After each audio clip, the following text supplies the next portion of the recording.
great God of the universe, Allah.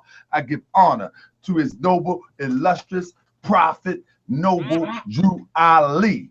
I give honor to everything pertaining to Moors. I give honor to all those who's doing the work of uplifting fallen humanity. And as I always say, I give honor to all Moors, L's and Bays, wills and ways. And my Moor signs don't have no borders. Islam, welcome to Moorish World TV. We see that we got the brother. I got the brother in here, Lord Abba. Now, let me tell you something. Brother Lord Abba, to me, let me explain who he is to me. When I first came in contact or familiar with Lord Abba, it was actually through some Facebook posts, followed up by Sinetta TV, and I've always said, and I will continue to say, that the brother got some of the sharpest lessons that to date, it is what it is. The brother got some of the sharpest lessons, some of the sharpest scholarship from the Moorish American doctrine. And on the flip side of that, the brother swings that sword. He swings that sword in such a way, get a lot of people mad. I'll be watching some posts, somebody back a year ago, somebody would say something. I was on it. I was like, man, this brother, boy, whew, this brother don't slow down. Ali Bey, same way, on it. This brother don't slow down. So I've just been watching the brother over the years. I see that the brother has something to offer. I see that he's mostly misunderstood. From my opinion, he's mostly misunderstood. And so I thought about this a while ago. I was like, man, we need to have a show where we can begin to try to understand one another. Because there's a lot of things going on in the Moorish Science Temple of America that if we understood one another, we probably can get some of this work done together. Now, with that, let my brother come in real quick, and then we're going to start and keep it moving. Lord Abba, Islam, are you there, brother? Islam, my brother. So first of all, let the people know who you are and where you from, and we're gonna get this jumping right now. And when I say we're gonna get this jumping right now, I say y'all need to share this. Share this to the haters. Share this to the naysayers. Share this to those who dislike the brother, who dislike me. You know, share this, because the only way that we are going to move forward, sometimes we just got to understand one another. And maybe you're going to understand me today, you know. And I'll tell you why I said that, but I will go ahead and take away. Let the people know who you are, where you from, brother. Islam. Peace, greetings to you all. Sheikh Way-El, a.k.a. Lord Abba, a.k.a. Mr. Just the Facts. First, I rise by saying, I give all praise to Allah and the highest of honors to his holy and divine prophet, Noble Drew Ali. I extend those honors to the harbinger and forerunner Marcus Mosiah Garvey. I extend honors to all true and divine prophets. I extend honors to all freedom fighters and leaders who were sent and raised from amongst us here in the West. And I send honors to you all, for when man honors man, he honors his father, God, Allah. Islam. So first and foremost, Abba, I like to ask you some very basic questions, brother. Where were you born? Where were you born and raised? I was born in Brooklyn, New York, but I was raised in Far Rockaway, Queens, New York. So I went from out of the fire pan into the fire. That's what's up. And what was your influence at a young age as it relates to religion or spirituality? Well, I was never into religion at a young age, although I had a lot of what I would call spiritual experiences. Today, I was born a 5%er. My father, shout out to my father, the God, Allah forever. He was a member of the 5% nation at the time. He actually walked with Father Allah from the time when he was like 12 years old. You know, my pops was on it. And I was raised into the 5% lesson. So that was my youth all the way up until I started to question the lessons around 18, 19 years old. Maybe 20. Well, let me, and I'm gonna jump around a little bit because I want the people to get to know who Abba is. So I'm gonna jump around a little bit, but let me ask you before I'm gonna go up and then jump back down. So what made you question the lessons around 18 or 19? Well, it started from an image that was imprinted on the back of my mind from when I was young, and me seeing the image of W.D. Farad on those lessons. As a youngster, I remember being 6, 7 years old, studying these lessons and seeing where the so-called white man is being called the devil. But then I seen this image of Farad on the back of my particular copy of the lessons.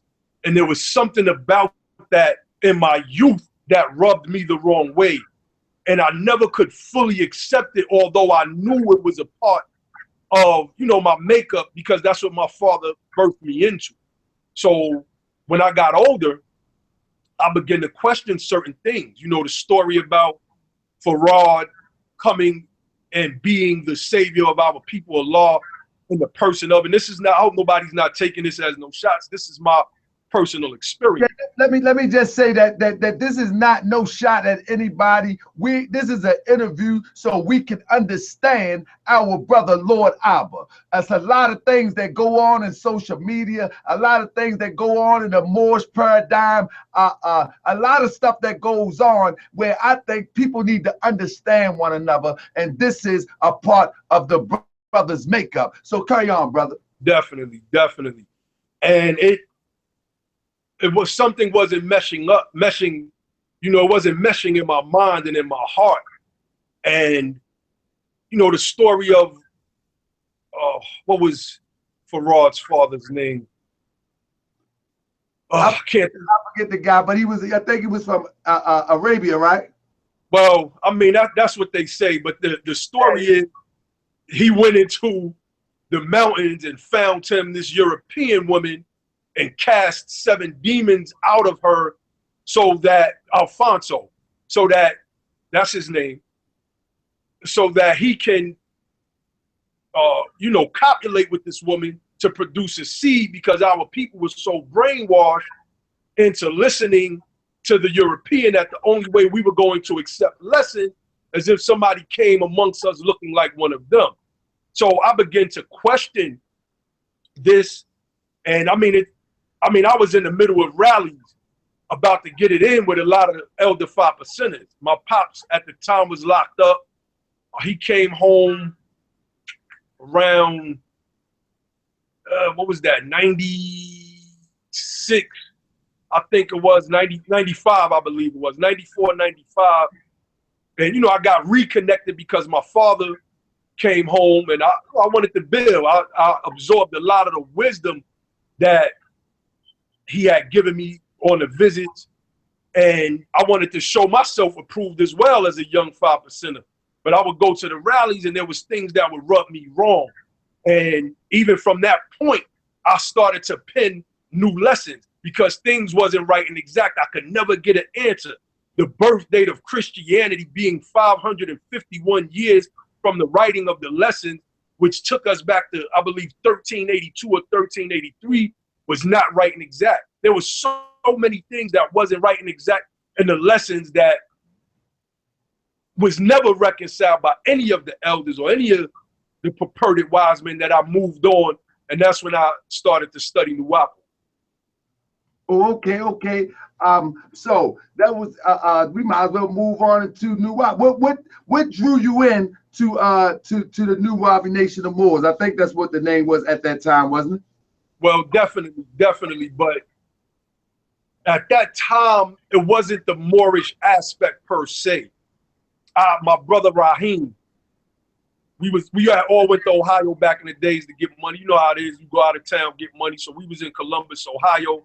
I had went back in the year 2000.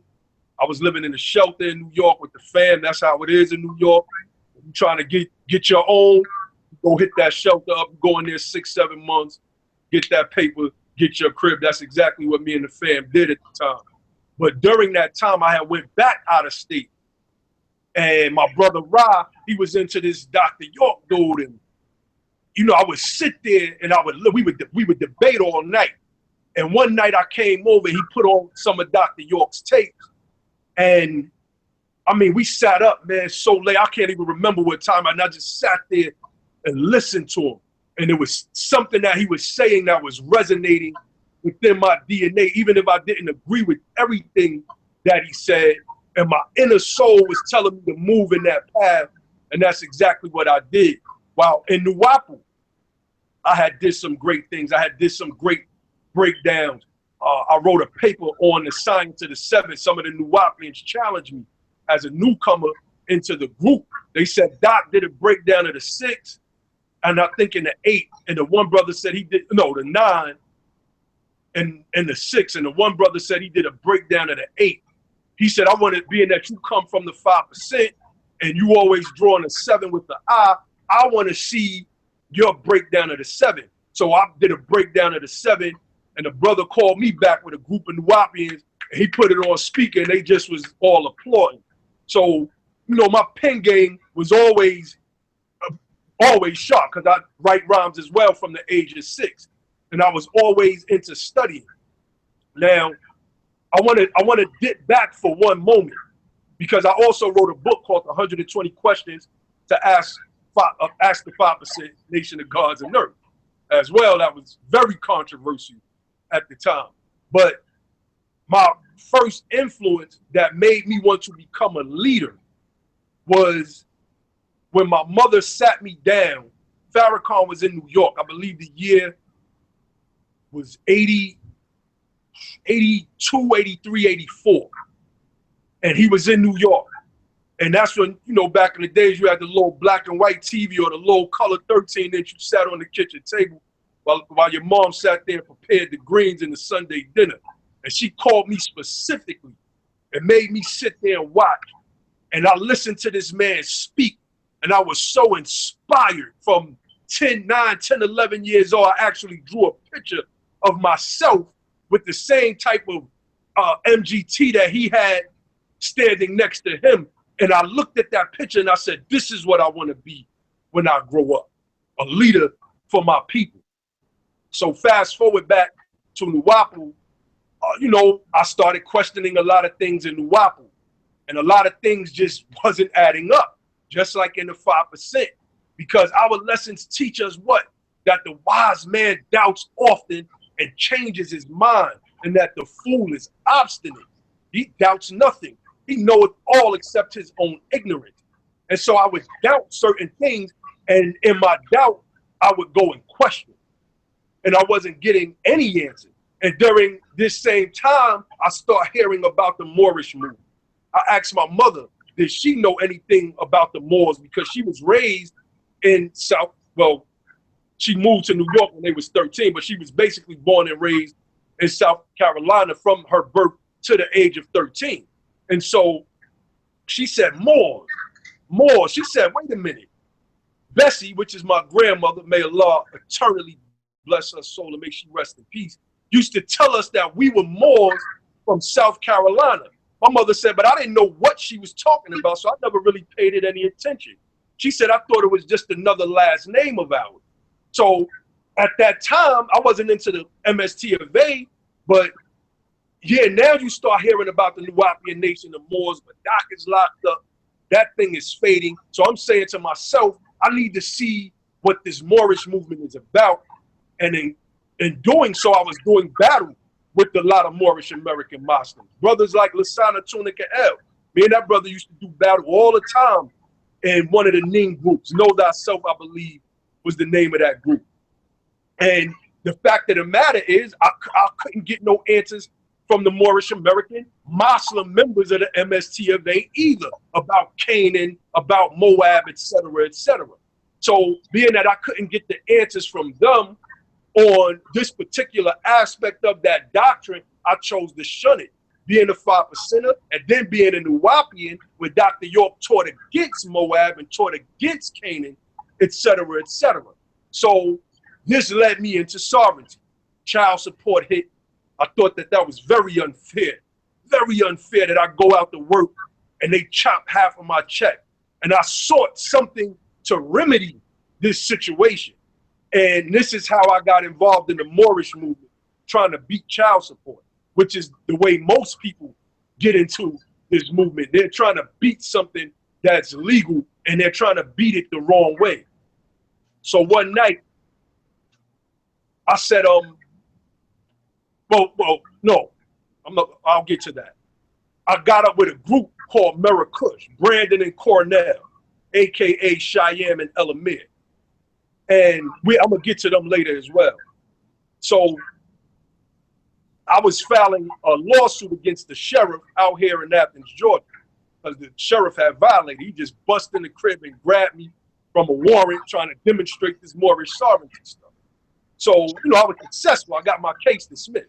But nevertheless, the brother Brandon, whom you all know as Cheyenne, hit me up and said, we're doing a lawsuit. Would you like to file together as a class action?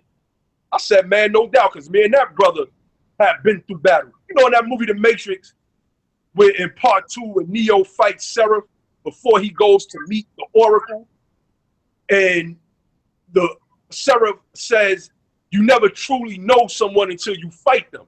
When Neo asks him, you could have just asked me. And Seraph says, no, you never truly know someone until you fight them. So this is how we all begin to learn each other, by doing this mental battle, this mental kung fu, if you will, with each other. So I would go over to the Merakush cult, and that's what they are. So real quick.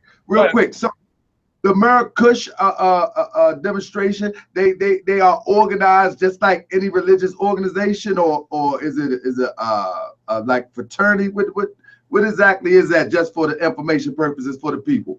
Okay, well, when I was at Merakush, it was the Aboriginal Law Institute. So they passed themselves off as jurists, these lawmen, the people that knew the law. They were peddling a scheme called dissolution and liquidation. And, I'm peddling the scheme too. I was a blind follower. I was in the dark about what was going on. But that's what they were. Nothing more than a sovereignty group. But did they have like a building? Was it online? Was it just meeting on phone? How, was they organized? Well, let me say this. The brothers were very organized online. And when I came through, I helped to bring that organization. They'll deny this all they want. But when I went to the Ning site, it was only 10, 12 people, maybe 18 people the most. But once I came over there, the site was packed, 50, 60, 70 to 100 people on any given night wanting to hear us three build and speak on things. So it was strictly online. There was no public lectures where you see these brothers go out and teach. Till this day, they still run operations the same way. I call them the internet sovereigns, internet sultans, et cetera, et cetera. I mean, I just got to be real with what it is. These brothers have been dissing the Moorish Science Temple of America for the past 6 years straight. Yeah.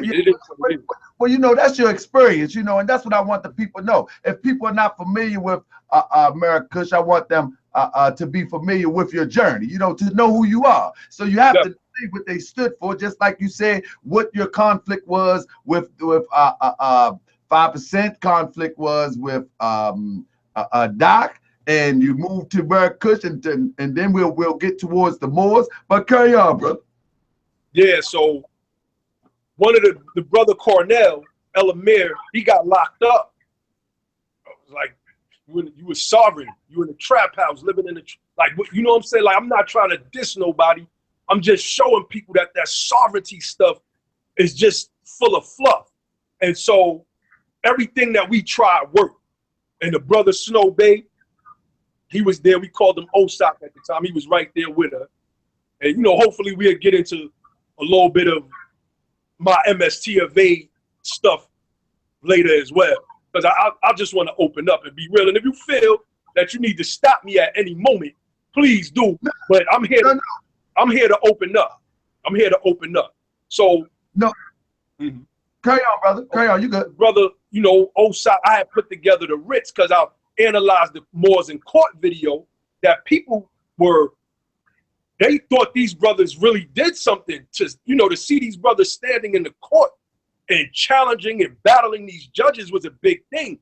But the more I analyzed the video, the more I saw the error. The judge kept saying, until the proper application is put upon my desk, we will not move forward.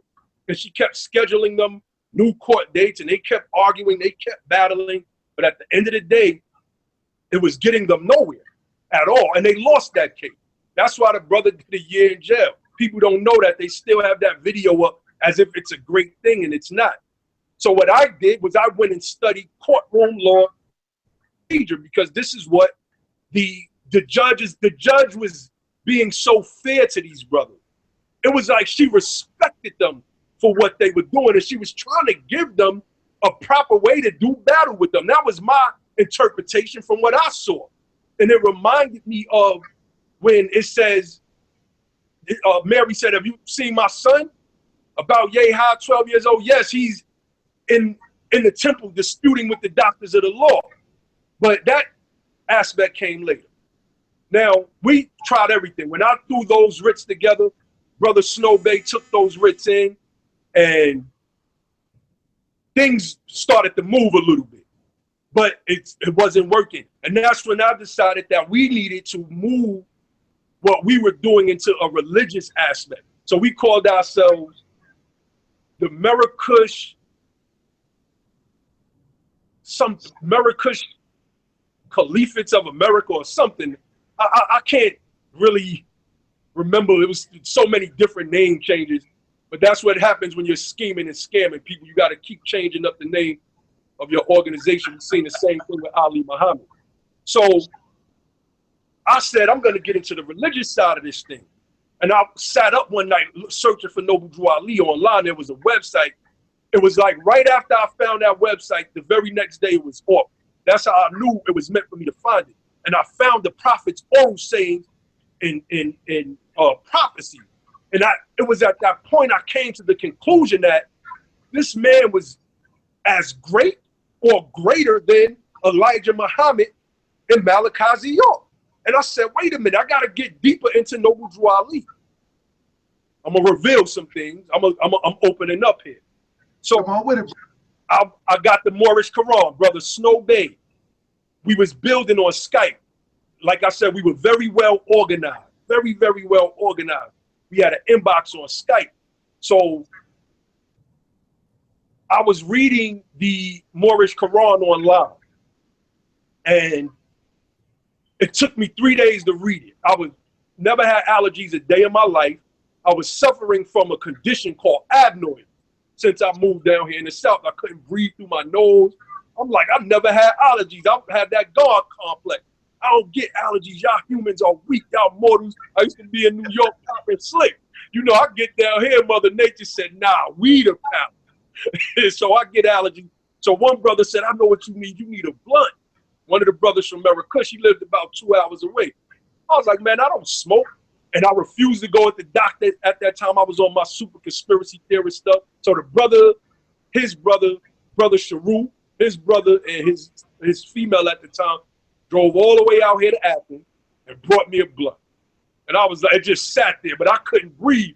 And I was like, man, I'm about to hit this blunt. And that's exactly what I did. And this was the same night that I decided to read the Holy Quran of the Moorish Science Temple of America. Well, the blunt didn't work, but what it did was open my mind up as I was reading this information and this little compendium that our prophet put together. It took me 3 days to read the book now. 3 days. It only takes you 2 hours tops to read that little pamphlet.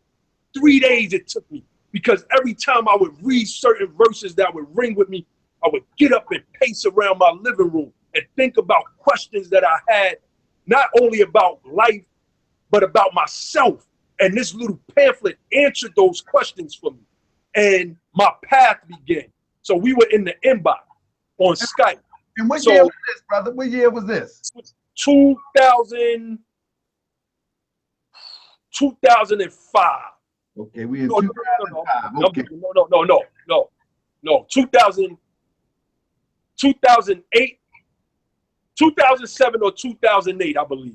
Oh, Islam, I'm just giving people a time frame. Definitely good. Happened. No, definitely good. I mean, that's good journalism, journalistic reporting right there. So Snow Bay was like, yo, Neb, that's what they call me, because my name was Nebu Abaray El Bay. He said, check your mailbox, my regular mailbox in like 2 days. I was like, what's up? He was like, just check your mailbox in 2 days. I sent you something. So the 2 days came, I opened up. It was his copy of the Holy Quran of the Moorish Science Temple of America and several books by Azim Hopkins Bey. And that was my first experience with Azim Hopkins Bey. And as I read the books, and I was asking Brother Snow Bay, Osai, who is this brother? And he was breaking it down to me. He was like, he's a Puritan. And I said, I'm going to strive to be like this brother right here. I'm going to do it in my own way, but I'm going to strive to be like this brother right here. And I asked Snow Bay, I said, what made you send me those books? The irony. I said, what made you send me those books? He said, because I've been in this movement for X amount of years, I can't remember. He said, and I never seen nobody break down the lessons that fast as soon as they got them. Because I was in the Skype box going in. Every single day I was going in because I absorbed so much of the information on the first read. On the first read, I had absorbed it. And I was breaking it down just from my experiences as being a 5%er, walking through the schools of Nuwapu and all of the different teachings that I had gathered and tried to write myself over the years. All of my questions were answered. And so maybe about a year later, I couldn't have been a year later. We can't get the brother Cornell out of jail. Elamir, we can't get him out. Nothing that we're doing is working. So me and Brandon, we fell out. You know, you hear them tell a story, they twist up the actual facts of what was happening. I'm working day and night for I got my electricity burning in the crib, and this dude making $400 a pop, hand over fist. I'm not getting nothing off of it at all. This dude, all his money going into Cheyenne, Brandon's account, right? So I'm like, yo, I got a $1,500 light bill because I'm up I barely got any sleep trying to get this brother out, trying to get Elamir. I'm like, yo, I'm gonna need some bread. So we get to New York. He's like, yeah, I got you. Then we get to New York. He's like, yo, I'm not gonna be able to do it. And the old me almost came out right up in that Brooklyn crib. And I'm glad I had these lessons because I had to settle myself. Because the thoughts of the old me, like doing something real crazy and running up under mattresses came out. But I'm glad I had the lessons. And that's I put that on my word to everything. So, and them lessons caught me. Those lessons of trying to start the first steps of striving as a Muslim, that's what calmed me down. So me and this brother would fall out. We was on a conference call. And the brother said that I was unreliable. He made all of these crazy claims. I barked on him and I hung up. So after I hung up, him and Snow Bay start going at each other next. Snow Bay barking on him. So I got dudes hitting me up on the side like, yo, come back in the group, Abba. You know, these big Osai and Cheyenne going at it. I'm like, I ain't got nothing else to say to this dude. This dude just basically lied on me and said all of the work that I put in over these years for this particular group means nothing. And then more and more things just started coming out about how this guy people kept hitting me in my inbox. Yo, leave them frauds alone, brother Abba. Yo, I know, or Neb, I know you a good dude. I see it in your heart, etc., etc., etc. Next thing you know, it all boiled over. They did the show about me. I did the show about them. And this is where we're at right now. And if we ever cross paths till this day, we might have to go in the bathroom for 5 minutes. I'm just going to keep it honest with y'all. So let me tell y'all what's going on. This is the interview Who is Lord Abba, the man, the myth, the Moor? When I started off, I said that when I met Abba, I seen him demonstrating his portion. I seen him going to battle. I seen a whole lot of things that some people approve, some people disapprove, and I just thought it would be a great idea. And I thought about Abba when I came up with this concept, was that a lot of times we disagree with one another or we conflict with one another is because we don't understand one another. And so I reached out to Abba. I asked him, brother, let's do an interview show to find out who's Lord Abba. And the purpose of that is that we can begin to try to understand one another and knows, as the old folks say, what makes you tick. Why is Abba so sword ready? Why is Abba so scholarship ready? Why is Abba ready for whatever and whoever, for that matter? That's just my experience. I always say the brother is ready for whoever and whatever. Hey, I don't know how I feel about that, but that's just how I see it. Now, Abba, so after Marrakesh, we went through Marrakesh. When did you actually enter into the Moorish Science Temple of America? What year? Was that? Okay, let me say this. Let me say this. I get a little heated when I talk about that Marrakesh situation. Yeah, it's okay. The slander that those brothers did, they smeared me all over the internet. So I just want to give people an understanding about, you know, sometimes a little resentment still comes up because you are, when you know you're a credible person and people stoop so low to do that, it does dredge up something in you. I don't talk about them dudes at all. They just came back up as we start getting into the breaking down of the sovereign citizen stuff. But you know, I'm a peaceful Muslim. That's who I am, and everybody that knows me will attest to that. Everybody that knows me. So let's get to the MST of A question. In 2008. What year was that? 2008. I believe the month was May.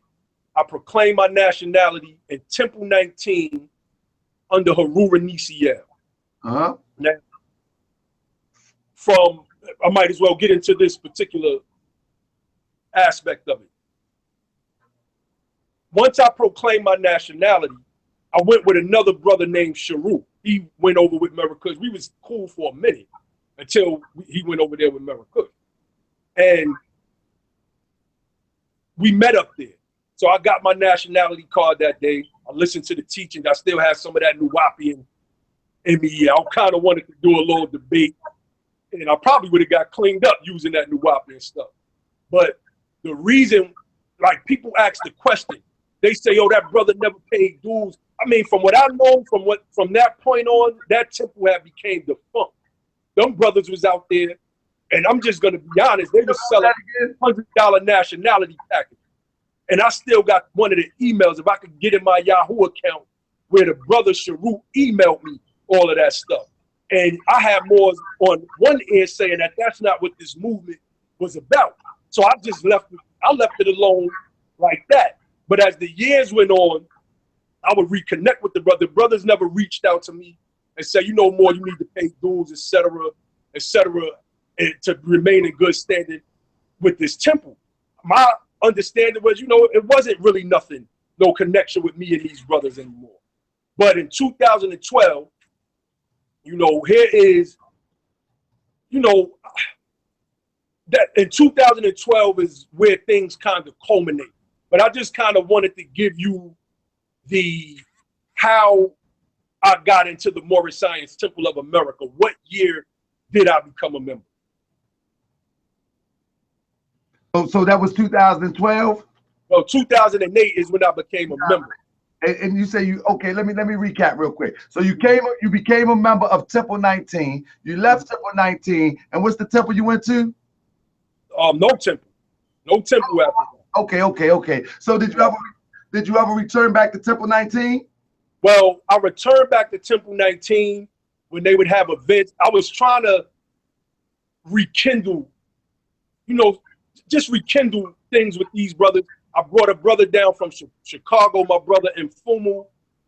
he had some business opportunities, and for whatever reason, they didn't want to deal with the brother in Fumu, and he was going to bring jobs. I mean, when I put the call out, from what I was told from them brothers themselves, their temple had never been packed like that. I brought 30, 40 people to their temple, and every time I would go to Temple 19 and let everybody knew that was following me on Facebook, I was in the area, Temple 19 would swell up. And that's just the actual fact. And the people that was there can attest to that. So, no, that was it. That was it. I just was trying to rekindle a relationship with the Moors. And once Infumu was letting me know that these brothers didn't want to do any business, and the thing, you know, never transpired, I couldn't understand for the life of me what happened. And then, you know, you just start hearing some things. Those things I will not speak of at the moment. But you just start hearing little things, and then you get these things confirmed, and you like, oh, wow. And then you ask yourself, well, do you want to be affiliated with the temple like that? So, how long were you a member of Temple 19? I mean, up until I found out that the brother had basically turned his back on me, to be honest with you. Because even though I wasn't functioning with, like, I never thought it was anything after that, I would always honor that more. I would always honor him, and I would always big him up. And I would always, even when I was doing my own thing, I would always tell people. Hold up, who we talking about now? What more? Harura Nisiel. Okay. So the question was, how long, you know, when you joined, how long were you a member of Temple 19? I mean, again, it was really an off and on thing. It was, you know, I never really, look, I never really considered myself a member at first. From 2008 up until maybe 2010, when I started getting back into, well, when I got rather into Prophet Noble Drew Ali. Then we started to build, and that's when he said that to me. More, you know, you still a member of Temple 19. I went there one day, matter of fact. He said it to me, and it kind of caught me off guard. I was like, okay. So from that point on, I would tell people that. I mean, I got images. Me and the brother Master 9, also known as Al Carter, I think that was taken in 2010 of me being in that temple. So, I mean, up until recently, I had considered myself a member of Temple 19 under Harura Nisiel. Okay, I got you. Again, I see we got more TV in the building. Peace and love, Ja. What we're talking about, brother, is who is Lord Abba? You know Lord Abba. You see him everywhere. You see him in the debates. You see him on Facebook. You see him schooling. You see him teaching. You see him doing this thing. But we want to know what makes our brother tick. Who is he? Where did he come from? You can go back to the beginning and you'll see that he was a part of certain different organizations, the 5%er. He was part of NUWAP. He also was a member or participating brother in the Kush demonstration, and then he moved on to the Moorish Science Temple of America. Right now, we're talking about his experience in Temple 19 ATL under the leadership of Harura Nisiel. He has a video up right now on Moorish World TV. He also have a few books out. With that being said, this is all about our brother Lord Abba. So Abba, so the brother asked in the chat. He says, "This is a brother Alden," and this is the part where we're gonna have to get to, because you know a lot of people, and you know I've heard it, you heard it, and brother, this is I don't do no disrespectful pop shots, and you know how I get down. So I just want to ask. I'm gonna ask the hard questions. So brothers say that you have Sheik on your name, and you call yourself Sheik Way-El. However, you say you was in and out of the temple. How did you become a sheik in the Moorish Science Temple of America? Okay, now that's the question that I've really been waiting for, because now we get into the meat of this discussion right here. Yes, sir. The same brother, Harura Nisiel, I had started to put out so much works. I put up the YouTube channel, Lord Abba 9. I got to plug my platform too. Go subscribe. put up Moorish Science TV, which I just converted to Lord Abba 9 to Moorish Science TV as well. I have put out so many blogs. I'm in Ra Squads, the Afrocentric community. I was single-handedly beating these people back, showing and proving that what Prophet Noble Drew Ali brought to us was 100% all wise, right, and exact, to the point that these guys never even wanted to be on a platform with me. Now, I got a text one day because I was propagating the faith. And being that Haru, no matter what anybody says, still saw me as a member of Temple 19, decided to hit me up and said, I want to make you a sheikh. I initially told him no. I said, because I will not pay any homage to Daweed Ali El, who had jumped on the platform with the Mirakush guys just to go at me. I want to kind of get in depth into a lot of that stuff as well. But so I said, no, I couldn't do that in good faith, knowing that these brothers, the Mirakush guys, have disrespected Prophet Noble Drew Ali, ridiculed him to the lowest. And this guy jumped on with them in their chat just to go at me, which is a theme in this Moorish movement. It's been a theme for years. Now,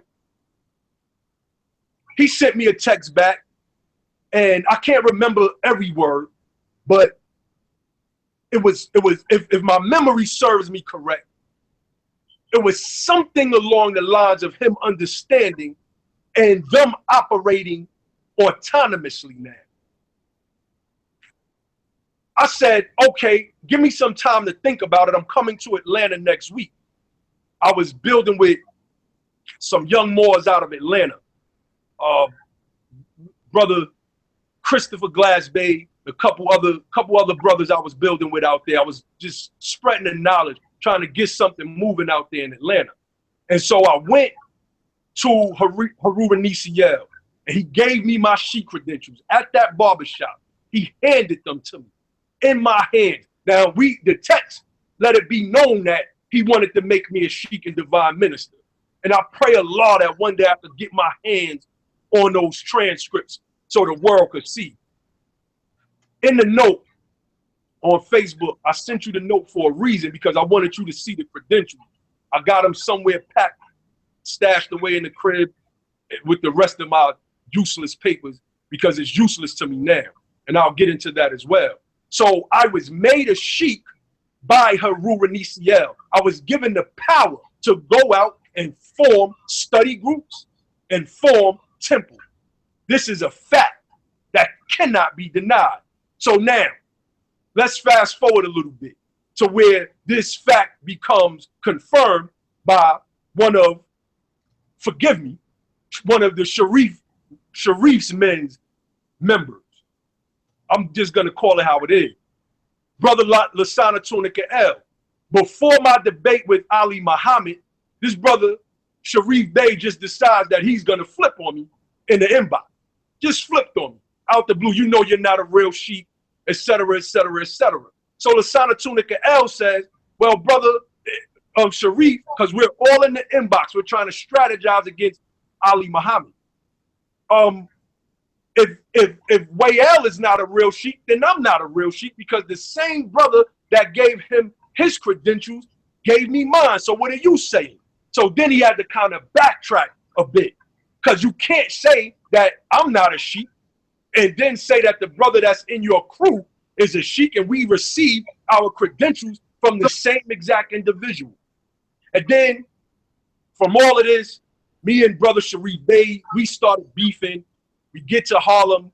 I don't see him when I walk in the restaurant. The brother believes I intentionally snubs him like I'm some type of lame that grew up that way. Now I was starving because brother Bashir got me to come to the crib, to his crib in the Bronx. I believe it was a setup, telling me his wife was going to cook all of this before the debate. None of that happened. I wound up eating a bunch of cut up carrots and cucumbers and lettuce with no salad dressing because everything he had milk in it.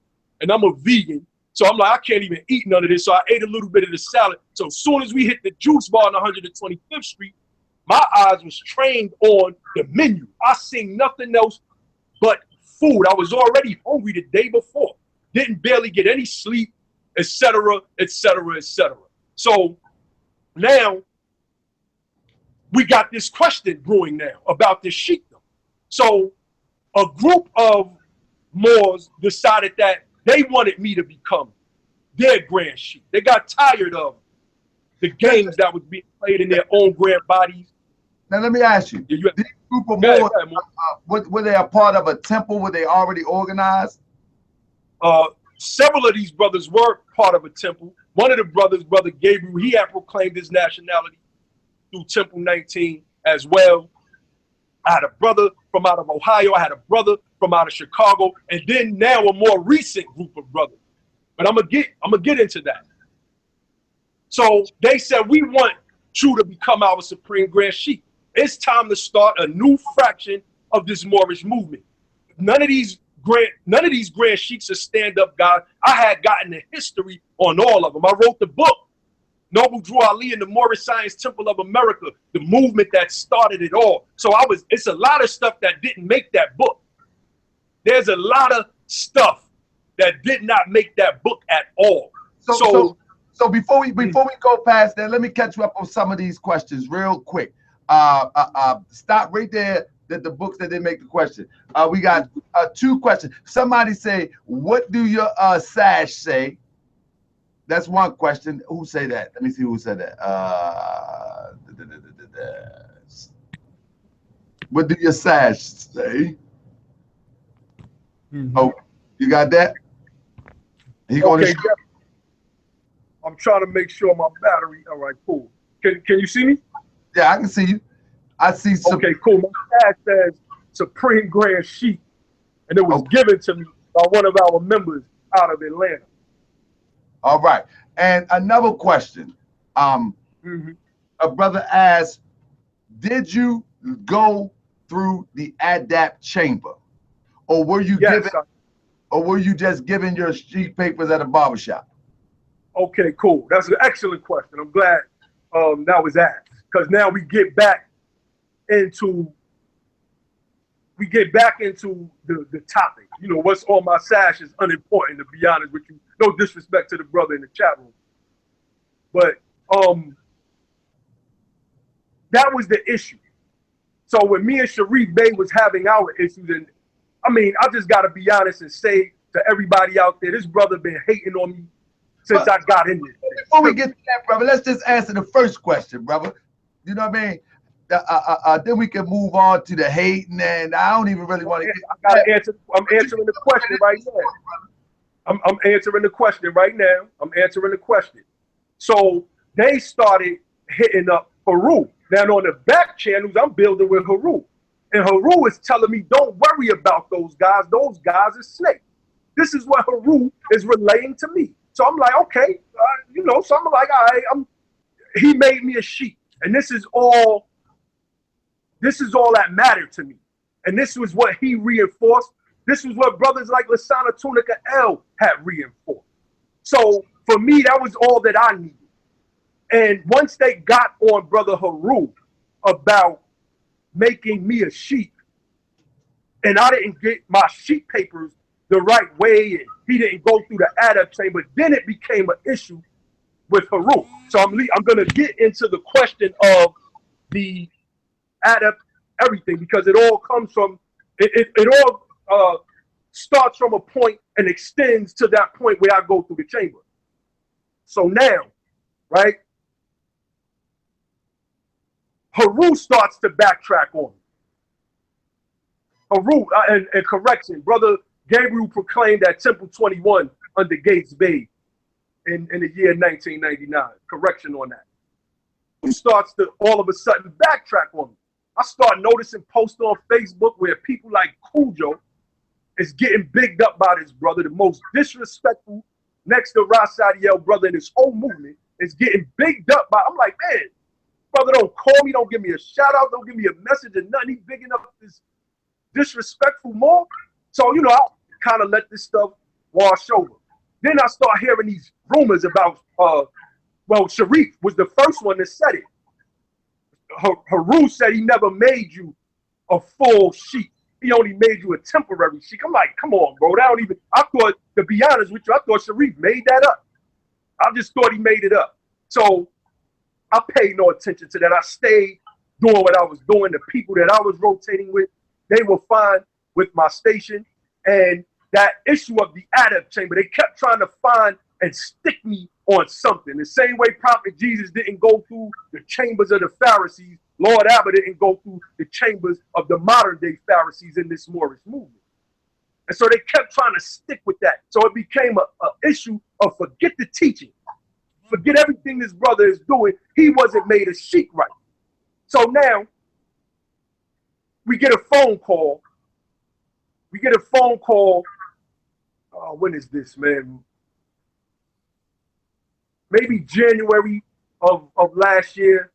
I can't remember at the time, or maybe even before. As a matter of fact, it was way before January. So my grand governor for the state of Michigan, my brother Arnold Sutton Bay, Islam more. And Islam, the subordinate Temple Medina, doing excellent works up there.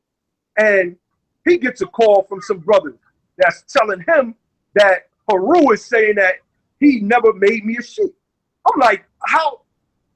What I did was I emailed my sheik credentials, right?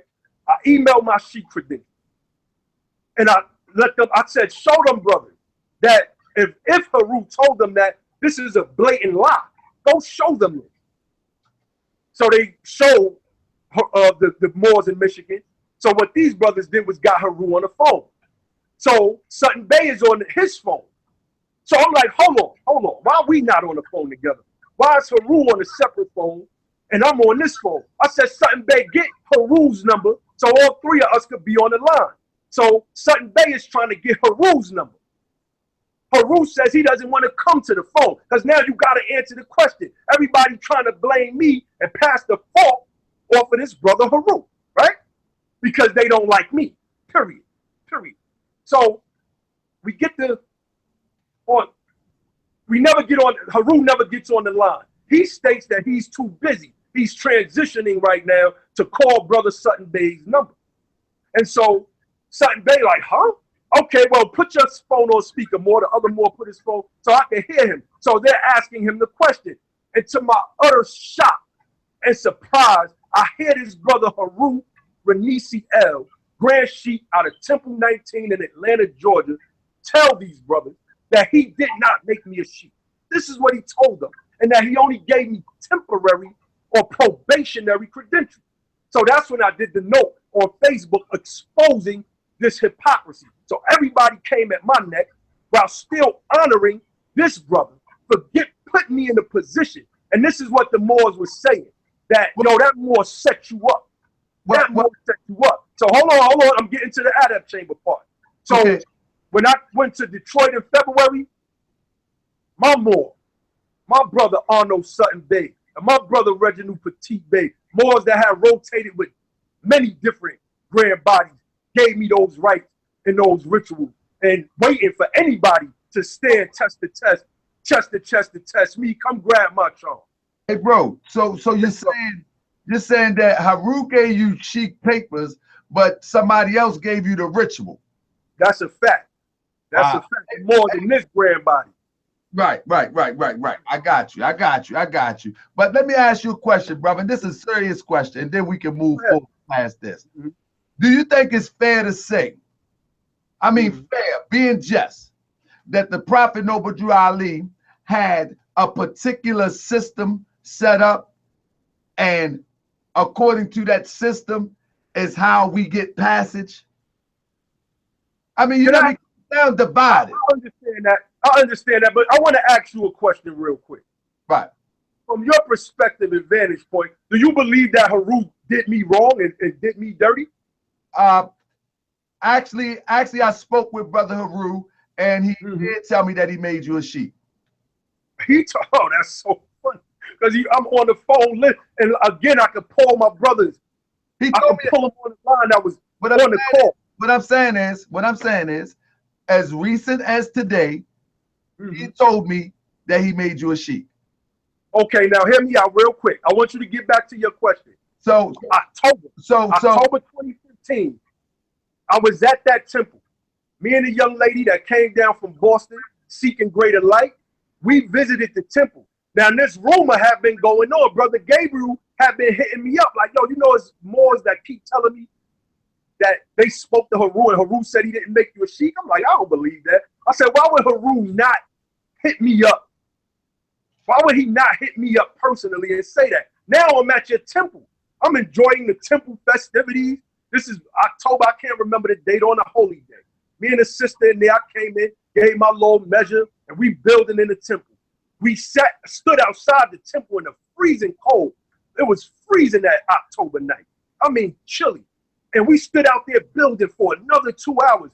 Why wouldn't that man take me to the side and say, you know, brother, I only made you a probationary sheik or an honorary sheik, and which is not what's on my credentials at all. Everybody sees them.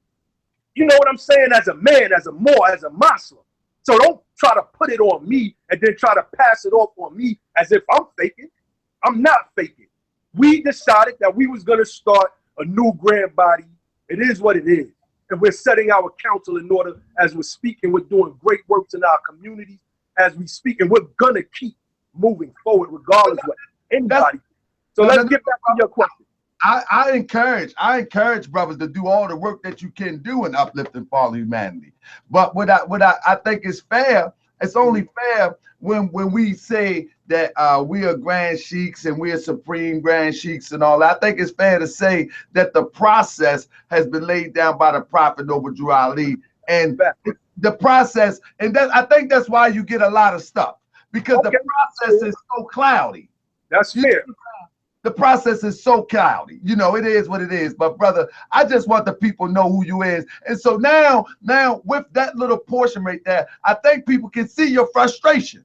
Oh, definitely. I think people can see your frustration. They've slandered through this movement for years. I have people, let me, real quick, we was doing something out here. We was getting some land. It was me and this one sister. We had got a group of people together. It was a beautiful thing. And the sister went to garner more support, right? The sister went to garner more support from brothers from the MST of A. And she said, when I said your name, Lord Abba, their faces turned up as if you slept with their wives or something. The look of disgust that they had on their faces was crazy. So, you know, and this comes from the slander that I have taken through this movement, people backbiting me and trying to say that I wasn't this and I wasn't that, and I'm going to get to the grant situation. But I want to say it's not that I was out of the process. Temple 19 was out of process. And I want everybody to know that. Don't try to put it on Lord Abba because you don't like Lord Abba. What you mean out of the process? Well, if my being a sheik and divine minister was predicated upon me walking through the adept chamber and receiving those rituals, then it was contingent upon the person that gave me credentials that stated that I was a sheik and divine minister to take me through those rites. And when he couldn't squeeze his way out of it, because let me tell you what Haru told me. This was in the inbox on Facebook. I pray Allah. They working on my old page right now. They working on my old page right now, and I pray it get back up so I can get in those inboxes. He told me that the Prophet made adepts on site. Now, this is something that I heard before, that it was people that didn't necessarily go through any ritual. They didn't go through any ritual. The Prophet just made them on site based on their wisdom and based on their knowledge. And this was an understanding that I had carried with me. Again, don't blame it on me. Don't blame it. But now I have those rights and those rituals. And I stand to be tested by each and every last one of them. I was just reading some of the chats right there. I think it's clear, brother, what your frustration comes from, and I can understand your frustration. Absolutely. So with that being said, my brother, so what do you represent now? You know, you said you had you created a grand body, and so let's get to that part. You transitioned from a Temple 19, and now you say that, okay, I'm starting. I see it say MSTA of Atlanta. So when was that established? That was established in 2012. After doing a lot of research about the movement, I had heard so much stuff from individuals, like our lessons teachers, man knows nothing by being told. And some people stretch that to mean so many other things, like when the lessons say a servant is worthy of his hire. I know cats that was selling nationality packages saying, well, the prophet said a workman was worthy of his hire. And so they stretch certain things, right? Now, when I started doing the research on this movement, I came to an understanding that a lot of these grand sheiks weren't who they say that they are. These people wear this tinsel coat, and I didn't find integrity. And this is me speaking and being real. I didn't find integrity in none of these whom are called the established grand bodies. I did not only find integrity in them as leaders, but I didn't find integrity in their followers, the people who were members of their temples. I did battle with them online. I watched my brother Charles Way-El, Islam brother Charles Way-El, Islam brother Zachary Grimion-El, Islam brother Ali Bey, Islam to all the Moors that I didn't shout out, because these is Moors that I've been building with for years. And we done had our little mix-ups, partly based on this whole thing right here. But those are still my brothers, and I love y'all. Charles Way-El said, I watched more. He said, I watched as, and I didn't realize it until he said it. I watched as you were crucified online all through 2012. He was one of the brothers that came at me. I had to block him on his other page. So he said, I never seen you stoop. He said, I watched people curse you out. They superimposed your face on images. He said, I watched you demonstrate yourself as a Muslim. He said, and in that, I had to reach out to you as a brother, because he told me who put him up to come at me, one of the quote unquote supreme grand sheik. And I said, wow, that's interesting. And I started to ascertain my own character as I came up in this movement, a person that's not a drinker, a person that doesn't smoke, a person that doesn't use foul words and use profanity, a person that has put a body of research out there that is so in depth that an academic just hit me up the day before yesterday and said, oh, by the way, I cite you 3 times in my new book, showing and proving that what Prophet Noble Drew Ali brought to us is 100% all wise, right, and exact. When brothers Grimion-El and Ali Bey is on the show, Moorish World TV, shout out to you, Brother Tahak, and we just had a little dust up not too long ago. I'm going to just keep it official, based on some of these people in this circle. So when I hear them Moors going in, that's the accumulation of years of research, of us being on the phone every day, chopping each other's stuff up. My brother Ali Bey made me I wrote a book called Why You Must Proclaim Your Nationality. Got thousands, literally thousands of downloads. That book's still floating through the prisons. Ali Bey pointed out one thing wrong in the book, and I pulled it. I pulled the whole book, revised it, cut it down. I took 100 pages off of it and made it an ebook. Showed and proved that we stand to be corrected. We're not going to run with a lot of these old passed down theories like the Niger River.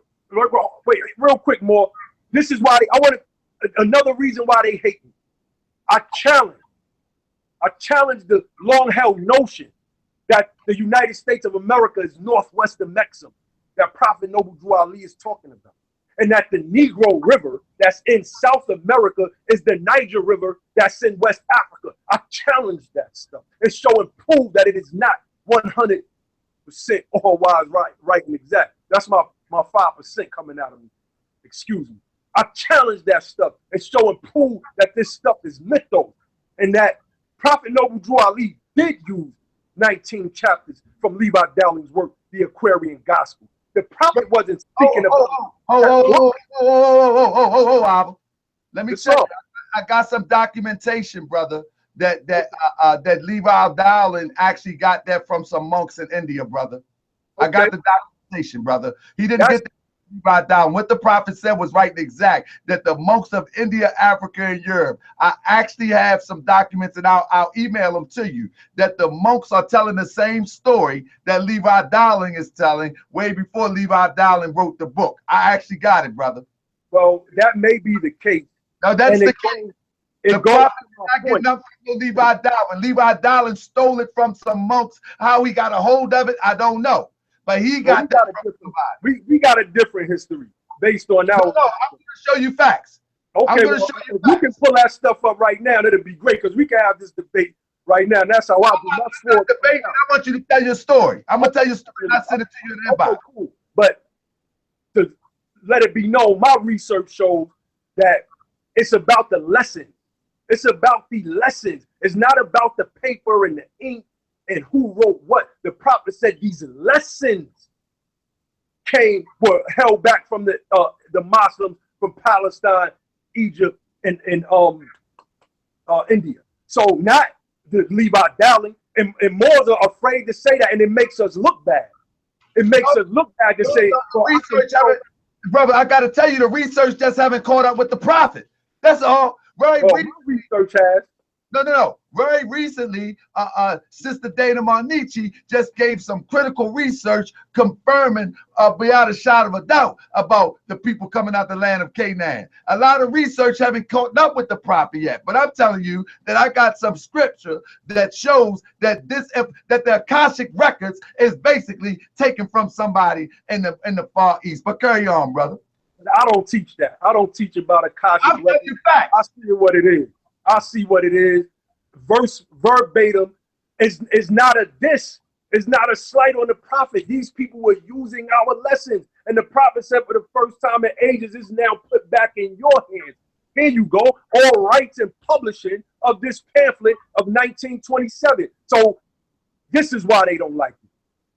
Because I disagree with long-held notions that nobody is ever going to be able to back up. Simply show and prove. Show and prove that this is Northwest of Mexico, that the Rio Negro in Brazil that was given that name by the Portuguese was the Niger River in West Africa. Show and prove. That's all you have to do. Don't try to block me out and slander me and say, oh, Lord Abba didn't sit with this sheep or that. You still got Moors running around talking about George Washington chopped down a cherry tree and that this is the Moorish flag. The cherry tree story is a myth, and Moors is getting mad on Facebook because I'm pointing out that this is a myth.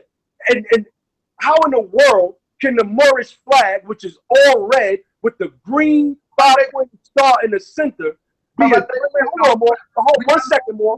I'm not talking about Abba no more. We're talking about some teachers now. No doubt. I mean, this is a part of why they're mad at me. If I was gonna take a cherry tree, let's all put the image of a cherry tree in our mind. And we see the green leaves and the little red cherries. We see a predominantly green structure. I think that's a waste, brother. That's all up to perception. You know what I'm saying? I think that's a worthless argument.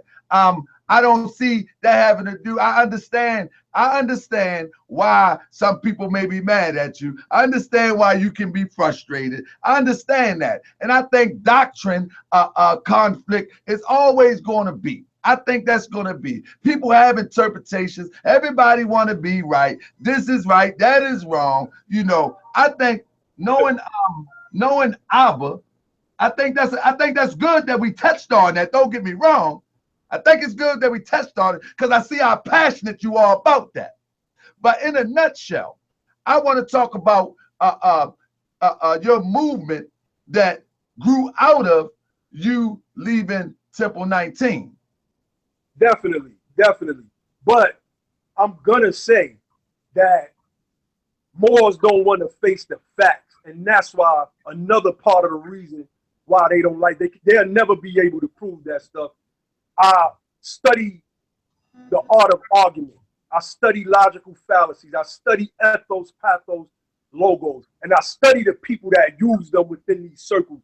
So none of that stuff works with me. I can see deflections and red herrings from a mile away. So I just wanted to put that out there.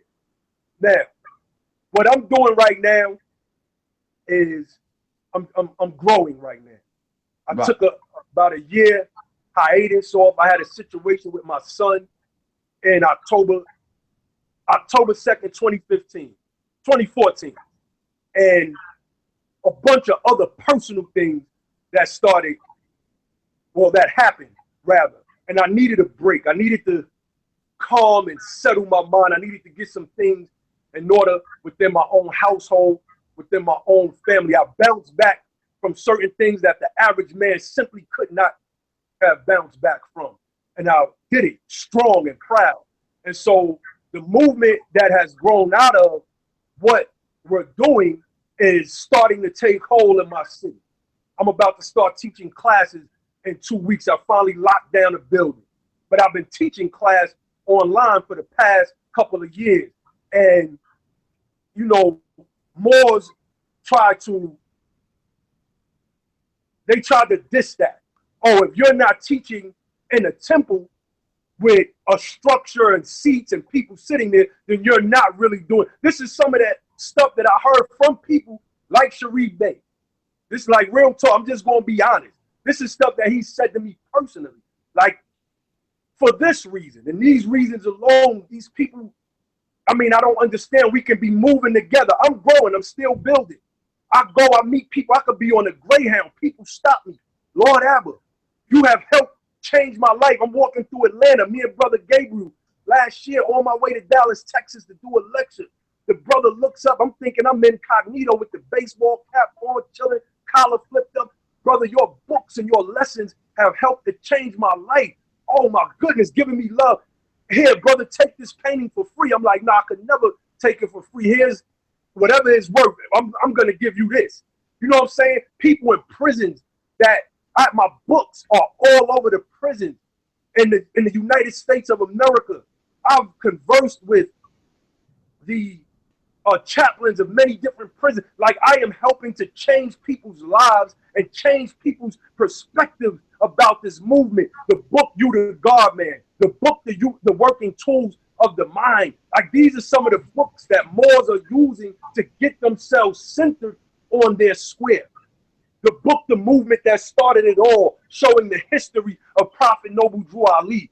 The book, The Moorish Sciences, book 1, where I'm explaining things. I've got brothers writing me, talking about how they read the book, and they were debating with brothers from the Nation of Islam and the 5%ers, and they cracked open the book and shut these brothers down in the debate. And now them brothers is starting to rotate a little bit more with the temple. So I have been doing my part and extending the learning of the truth of the great Prophet Ali in America. And nobody can ever away. Brother, you know, I give you props for doing that. I told you I use your lessons. I give you props for doing that. But let me ask you a question before we because we rolling now, and we already at what you established. But let me ask you, brother, do you think that it would be more reasonable to? This is what I learned about the Prophet Noble Drew Ali.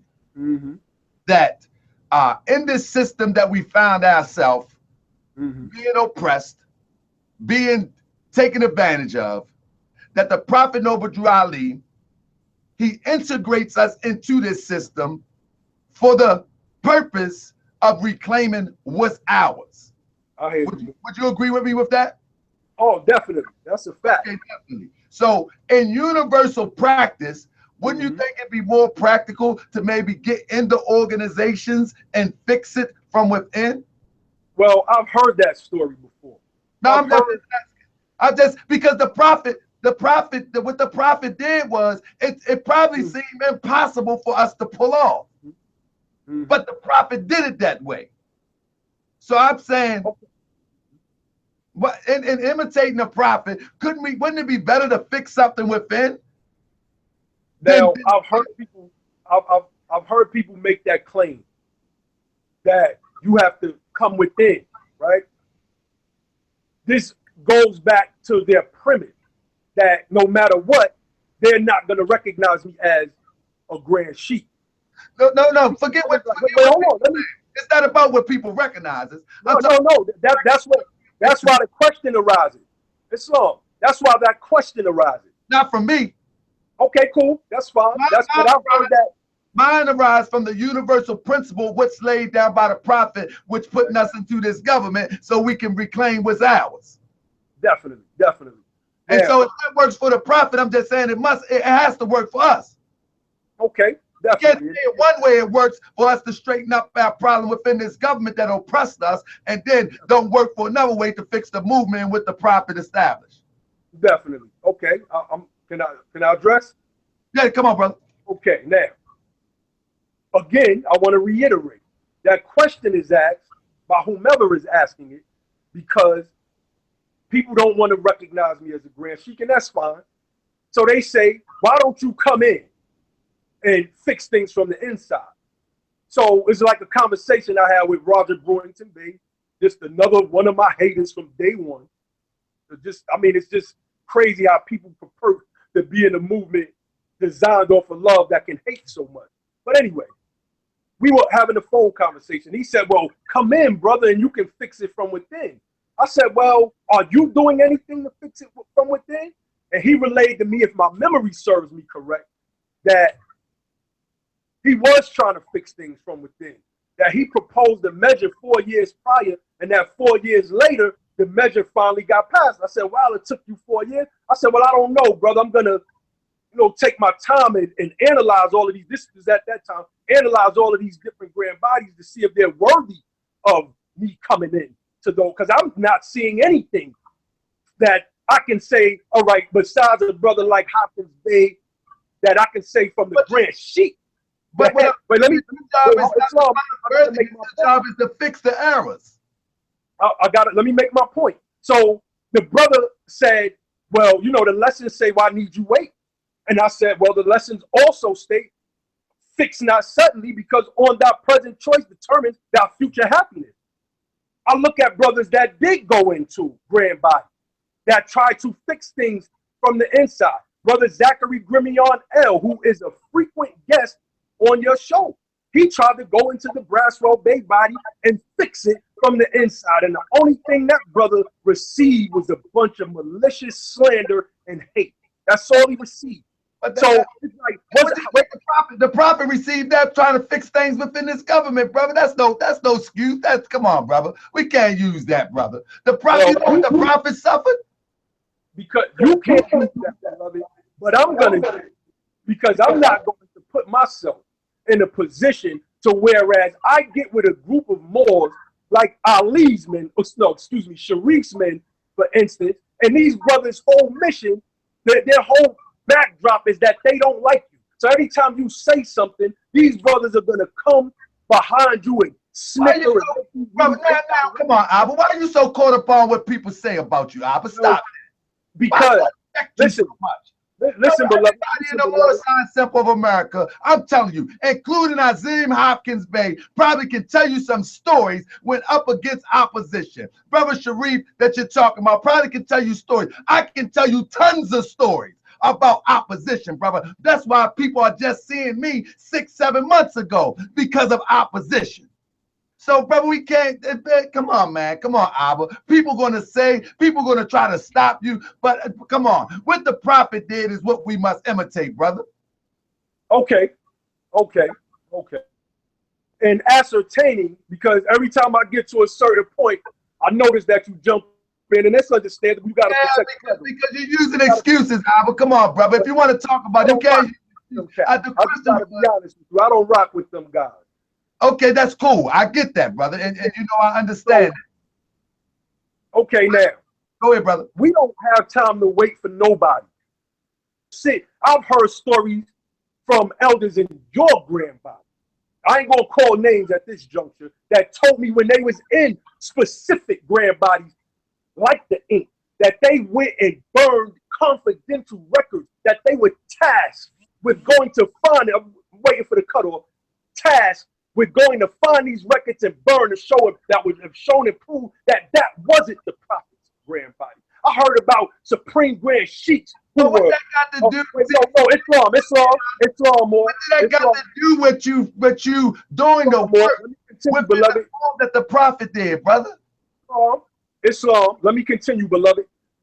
The accounts from people that's in your group right now, some of the names that I call and personal experience that they've had with Grand Sheiks and Moors sending their wives to drop papers, or Supreme Grand Sheiks and these Moors taking their shoes off, pouring water on their feet, sucking on their toes, talking about. That got to do with you correcting the problem so we can uplift our people, brother.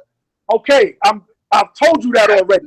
So how I might do and say anything, brother. But why does that? I told you that already. I told you already. We started a new temple group. That's what happened. That's how I remedied it. Because who made Kirkland Bay a sheep? Who made Kenu Bay a sheep? Who made Braswell Bay a sheep? Who made all of these? Like, if we gonna get into the question, who made you a sheep? No, that's not what I'm getting. What I'm getting into is that the way that the prophet had this set up for us to be liberated, he did a certain thing, and we can follow that same that same process. We can follow the same process. When we step outside of the process in which the prophet designed, for whatever reason, we are off the path. That's just what it is. So if you say who made such and such a grand sheik, so it's okay to say that ain't right. So let me just go ahead and do it this way. So what is the solution? Well, the solution, create a new. I get mad at my Supreme Grand Sheik. I go create one tomorrow. You get mad at your group and you say, y'all take this group, and then you create another one the next week. I mean, when does it end and we unite? Oh, that's how it's been happening. Can it end with us? Well, I mean, you try to unite? I don't have an answer to that question, but I can give you my accounts, being that you're interviewing me. Now, a superstitious people are the Jews. They have a tradition where they heap their sins on the back or shoulders of one man with the hopes of driving him off into the wilds so that they feel that they can get rid of their sin. And that's who I have become to this people. This confusion in this Moorish movement has been going on long before Lord Abba, DeShon Way-El got here. So for Moors to try to point their dirty fingers at me, but see, shows the highest level of hypocrisy. There you go. People you gotta have thick skin to be in the Moorish Temple of America, brother. You gotta have thick skin to be in the Moorish Temple of America. Brother, you ain't the only one in the Moorish Temple of America that been through some things, brother. I could tell you some stories, but I don't talk about or I don't build on them stories. I'm trying to build with one another so we can get this thing to the next level. And that's what I'm doing. That's exactly what I'm doing. But brother, you pointed out, you called names, you pointed dirty fingers, but forget all that. It's not you. Wait a minute. This is an interview, right? This is an interview. My name has been dragged through the dirt. And it will continue to be, brother, but that should not have any bearing on the way the prophet set up our liberation. We should follow that blueprint. My name has been dragged through the dirt in this movement by the very people that men hold up as good brothers and Muslims. To this day, I don't know why Snow Bay, your Ali's men comrade, has a beef with me. Talk about I tried to start my own thing. You was over in Marrakesh with me. Like the 99% of the lot are nothing but a bunch of hypocrites to me. See, that doesn't get us nowhere. I will see, we talk. You said you read this book. You said you read this book, but you need to apply some of this stuff because that is counterproductive. What's productive is how can we get? I need to apply it. No. That's no right. You can't apply. You can't make somebody else apply it. You can only apply it for Abba. You can't make somebody else. You can only apply it for Abba. But But how do we stop putting our energy and focus on other people, put it on ourselves, come up with a methodology to create a atmosphere so we can uplift our people? Okay, I'm going to answer that with a question. Why am I not a member of Ali's Men? I don't know. I don't have no say over there. I don't know. I don't know really why? Because no. I want to answer. Do you want to answer yes or no? Do you want yes to be a member of Ali's Men? I'm gonna see what I can do. Sharif Bey jealous of me. Blank, please, jealous of me. And it's ridiculous. I've been reaching my hand out to so many more over the years, people that I watch disrespect me in the public, and I got witnesses that will let you all know that that brother Abba has extended his hand on so many occasions, and they did the same old, over and over again. Pretended. I used the Charlie Brown kicking the football. You know why you seen videos of me with Ali's Men before the debate? Because they wanted to get me in the group and convince me not to have the debate with Sarah Suinsett. Convince me. Not the, or Shaka Atmo. So the debate could have been good. This could have been a place where we stood on the stage together, finally, stood on the stage together and squashed these guys once and for all, and showed and proved that the prophet's teachings were right and exact. Because ain't nothing them guys got can touch what we have. Absolutely. Point blank. I agree. So the trick was we gonna pull Abba in, and I peeped it from day one. So now in the inbox, the snickering starts to happen after the debate is over. And I just chuckle to myself and I say, he's gonna start, then Lasana is gonna jump in, and then I'm gonna leave. And that's exactly what happened. And I ain't gonna call certain people names, but I ran it down exactly how it was gonna happen, and that's how it was gonna happen. I represent the Moorish Science Temple of America. I'll never let me point blank. You post you, brother. You post. Let me say this. This is chapter Holy Instruction of Instability of Man. In verse 1 it says, and constancy is powerful in the heart of man, and temperance swayeth whither it will. Despair engrosseth much of it, and fear proclaimeth. Bold, I sit unrivaled therein, but vanity is beyond them all. Brother, when we continue to keep saying this brother doing this dirty Moor doing that, this one is that, this one is that, it becomes that we become the victim, and that becomes a part of that vanity. We need to remove ourselves from victimhood and just go in and do the work. They ain't gonna never stop talking about you. Never. Okay, cool. Get over it. Cool. Get over it. Now let's do the prophet method and fix this Moorish Science Temple of America, and let's stop creating other Moorish Science Temple of Americas and see if we can fix the one we got. Now, I'm not telling you stop creating it literally, but that's figuratively speaking. I'm saying we got something that we need to fix. Brother, I'm not satisfied with the the progression of the Moorish Science Temple of America per se. But I do know that the prophet has this design in such a way that he prophesies that this would how it would be. So back here in the Holy Quran of the Moorish Science Temple of America, he said, this is uniting of the Moorish Science Temple of America, if I'm not mistaken. So what is he saying? If he say that back in 26 or 27, 28, whenever he said that, this is the uniting of the Moorish Science Temple of America. That means let's not separate ourselves into another portion. Let's try to get in and make this thing unite. So when are we going to get to that point? It has to come together eventually. It's prophesized. Don't put it on my shoulders. Don't put it on my shoulders. Put it on the shoulders of those. When I opened up, didn't I say my Moorish Science don't have no borders? Oh, okay, that's good. So then my message to my detractors is, do not put it on my shoulders. The movement should have been won before I came here, period. So don't try to make it seem like it's a Way-El thing. Why are there different grand bodies? See, you turn into a victim. We just having a conversation, brother.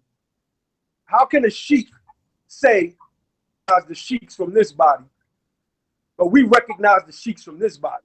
Oh, brother, we recognize you as a member of this. Like, we don't hear the hypocrisy. We don't hear Do you know I recognize? Do you know I recognize every sheik? I'm leading the charge. I recognize you. I recognize you. Do you recognize me? Absolutely. I don't have nothing. Listen. Okay.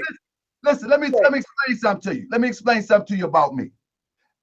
If you say that's who you are, be who you are. If that's what you want to be referred to, go ahead, be referred to. But to me, to be a sheik in the Moorish Science Temple of America comes with a practice. And it comes with a perpetual practice. And brother, the perpetual practice is not trying to point out everybody that's coming at you. The perpetual practice is about self, developing self, and bringing out the best in you. Stop worrying about the haters. I'm not worrying about them. I can't get a sentence. You point them out in anger, brother. They got you. They got you. Listen, people want to hear the Lord Abba story, and they never got a chance to hear this. So don't bring me on the show and then tell me to give the Lord Abba story, and then I give my answer, and your view is a subjective view based on your school or frame of thought, beloved. Because that's not how this works. The only thing I'm saying, brother, the only thing I'm saying is the story of Lord Abba. We get it. We get it that you have you name names like over and over. We get that part. But I asked you right. the solution. You asked me what I was doing. I told you what I was doing. But the solution. This is what people. Now we're on the solution. Solution. The solution is Islam Moors. I hope you all hear me out there. For those of you who are undecided and you want to move and grow with some progressive-minded Moors, please hit me up, lordabba@gmail.com. Give me a call, 706-352-0478. That is the solution, to try to bring us to not only what Prophet Noble Drew Ali did in the 20s, while realizing we're in 2016, but to take it beyond those levels, because the prophets of old state that what I have done, you shall do greater. That's my solution. And I don't have to go sit up under anybody to carry out Prophet Noble Drew Ali's work. Mark 9, verse 38. But Mark you 9, verse 38. I go everywhere. Our divine record is right here, brother. Come on, you can't quote that to me. This is divinely prepared. I can quote Islam more, because you don't quote the Bible in your particular group. That don't mean that I don't. I quote the Bible all. You can't substantiate nothing from the Bible with the Prophet Noble Drew Ali with me. You got to come from here with me, because this is where you're a sheik. You're a sheik, Way-El. I mean, look, Islam. If you ever wanted to have a show where me and you just sit down and trade barbs, oh, please, let's do it tomorrow night. And I'll just strictly use the Bible. Listen. Because that's the type of you are a sheik. You are a sheik. This is our doctrine. This is our holy book. Brother, when we begin to talk, and we've been talking to a group of Moors, we have to use our holy book. You're talking to a Moor. Understand and teach and form. You can use all sorts of resources. But this is a question. Can I ask you a question? Yes, brother. Come on. Did Prophet Noble Drew Ali state that this is the missing 18 years from your Bible? Yes or no? Absolutely. Okay. K-Pro, you lose the debate. There's nothing to even debate about anymore. Debate what? I never debate. What are you talking about? You just told me I can't use. No, I said when you're talking to me, when you're talking to me as a grand sheik, I use the Bible, but you're talking to me and you're trying to substantiate something to a Moor, and you're coming out the Bible, not to a Moor. I use the Bible for clarification all the time. Beloved, I was giving you a lesson. I can come from the Upanishads, the Gita. It doesn't matter where I'm coming from. It's the lessons, brother. So you can't tell me how to demonstrate. Beloved, brother, you demonstrate. I'm going to demonstrate the way Sheik Way-El demonstrates. I'm going to say this, brother Way-El. We got a long way to go. But brother, this is just my observation. So now we go from an interview to a lecture. Brother, bring it on, brother. I'm just saying, man, don't worry about what the other people are saying to you and have been saying to you.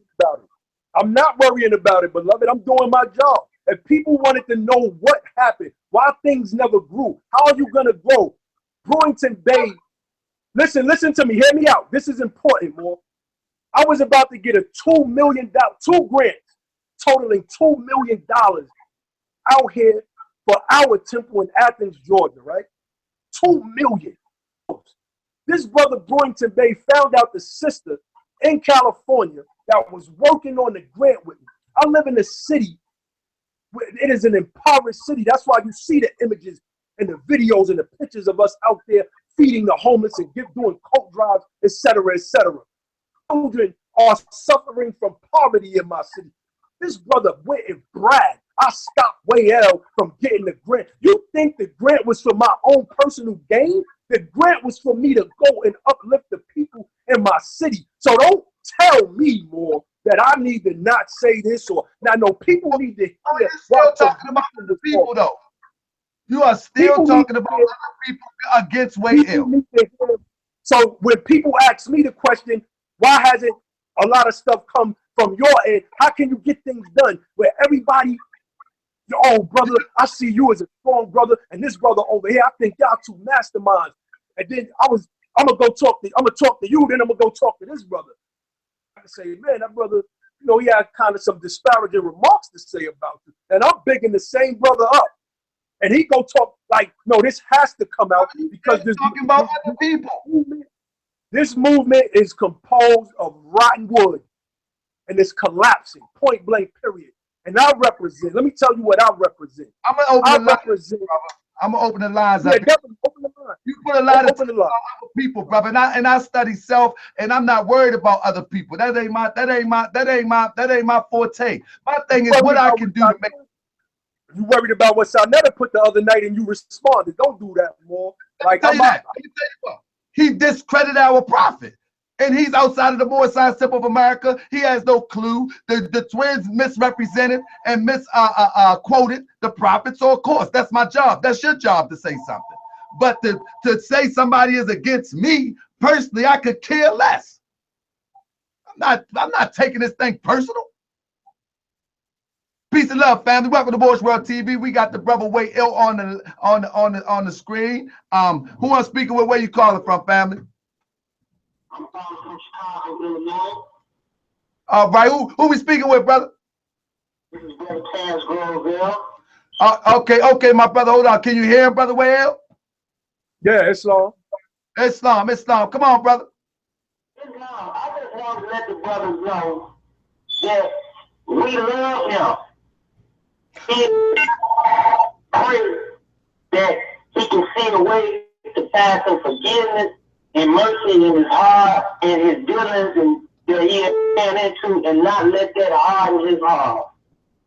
I pray that Allah, the God of love, will continue to work through him and work with him.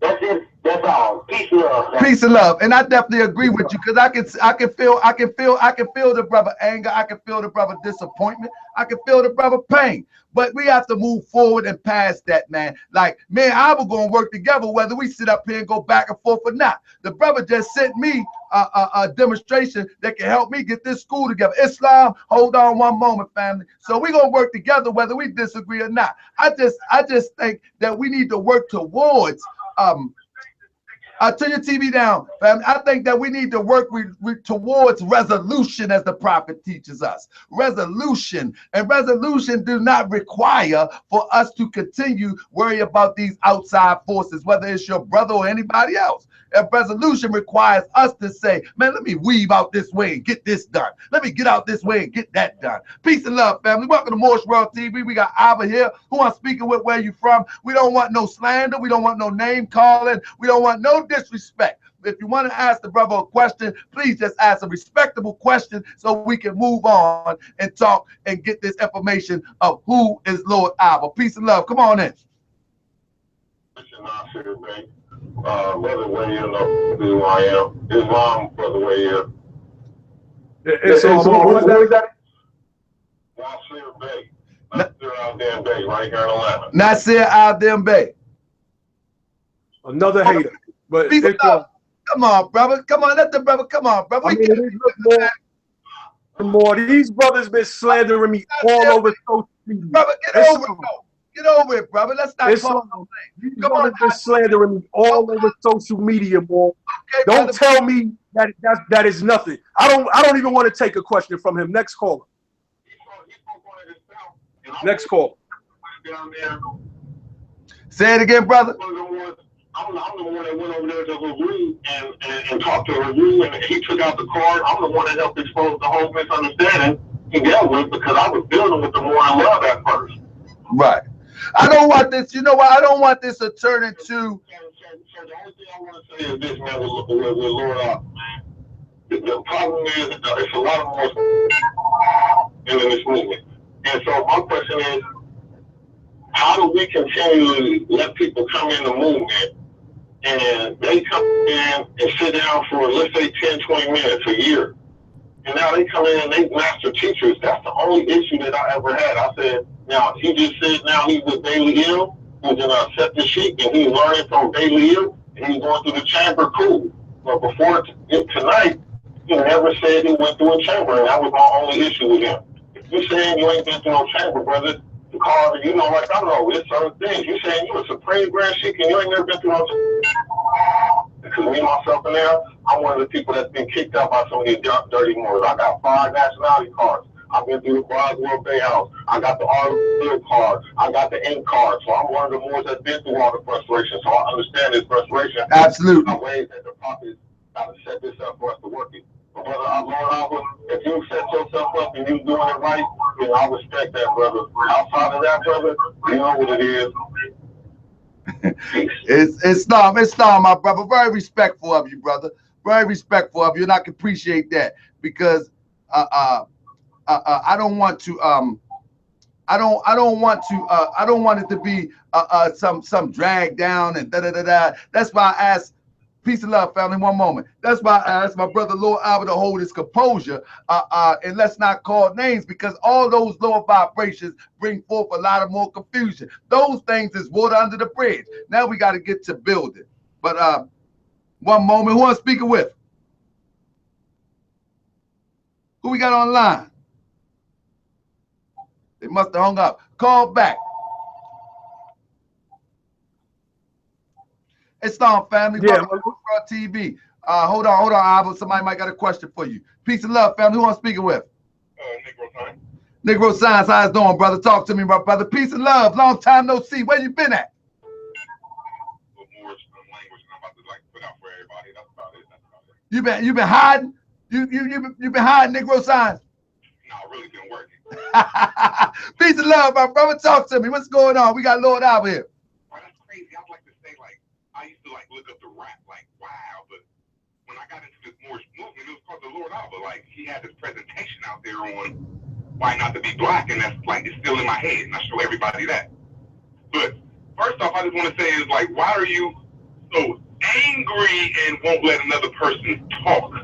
Because you just don't do it right. You don't. I mean, it's wrong to come on somebody else's show and then they give you the presentational floors, and then you just cut them off and diss everybody. That's what I am, Negro. That's not the coolest thing, especially when a lot of people look up to you. I think it's frustrated. Come on, Abba. Okay, because I never got a chance to respond to the last caller. You can't slander me on. Hold on, one second. Say what, Negro Science?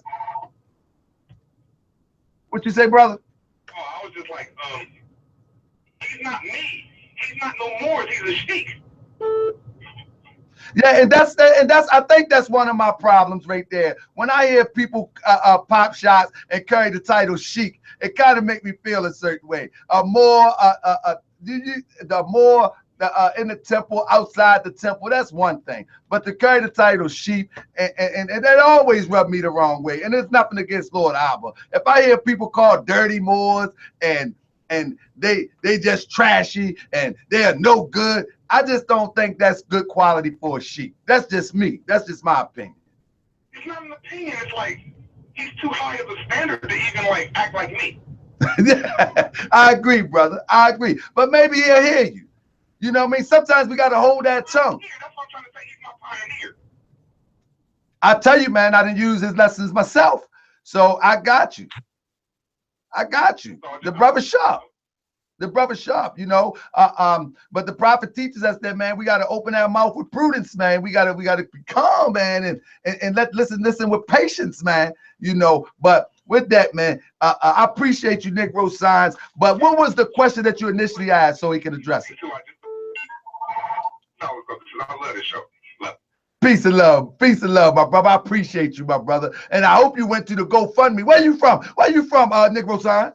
Oh, I'm from Cairo, Northwest Cairo, Illinois. It's Ohio land. Oh, okay. So you know, we coming out there in March, right? Yeah, I promise you, I'm gonna get all in on this stuff. I've just been busy with this book. All right, brother. And when you get that book, I'd like you to come up on here and be interviewed, brother. Oh, it's gonna be shocking. We about to shock the world. All right, just don't come talking crazy. I hope it ain't one of them books, you know, them ghetto books where the girl, she ride for the boy, and then they got 5 different men and all that. I don't like them old books. That Zane type stuff. What that stuff? I don't know about that stuff. You might look at me on the internet. I'm not a Negro. It's just the science of Negro. No, I'm playing with you, bro. No, it's Moorish Latin. It's not a book. It's Moorish Latin. I'm very intelligent. I know I'm writing Moorish Latin. I've been taking Latin apart from Europe and took it back to writing the language of us. I'm definitely looking forward to it, brother. And you better let me get the first interview. All right. All right? Yes, sir. Yes, sir. Islam, my brother. Islam, brother.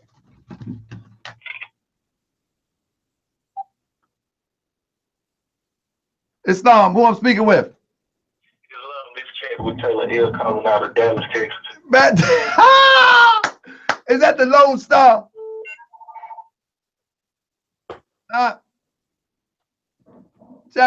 Oh my goodness. Call back, brother.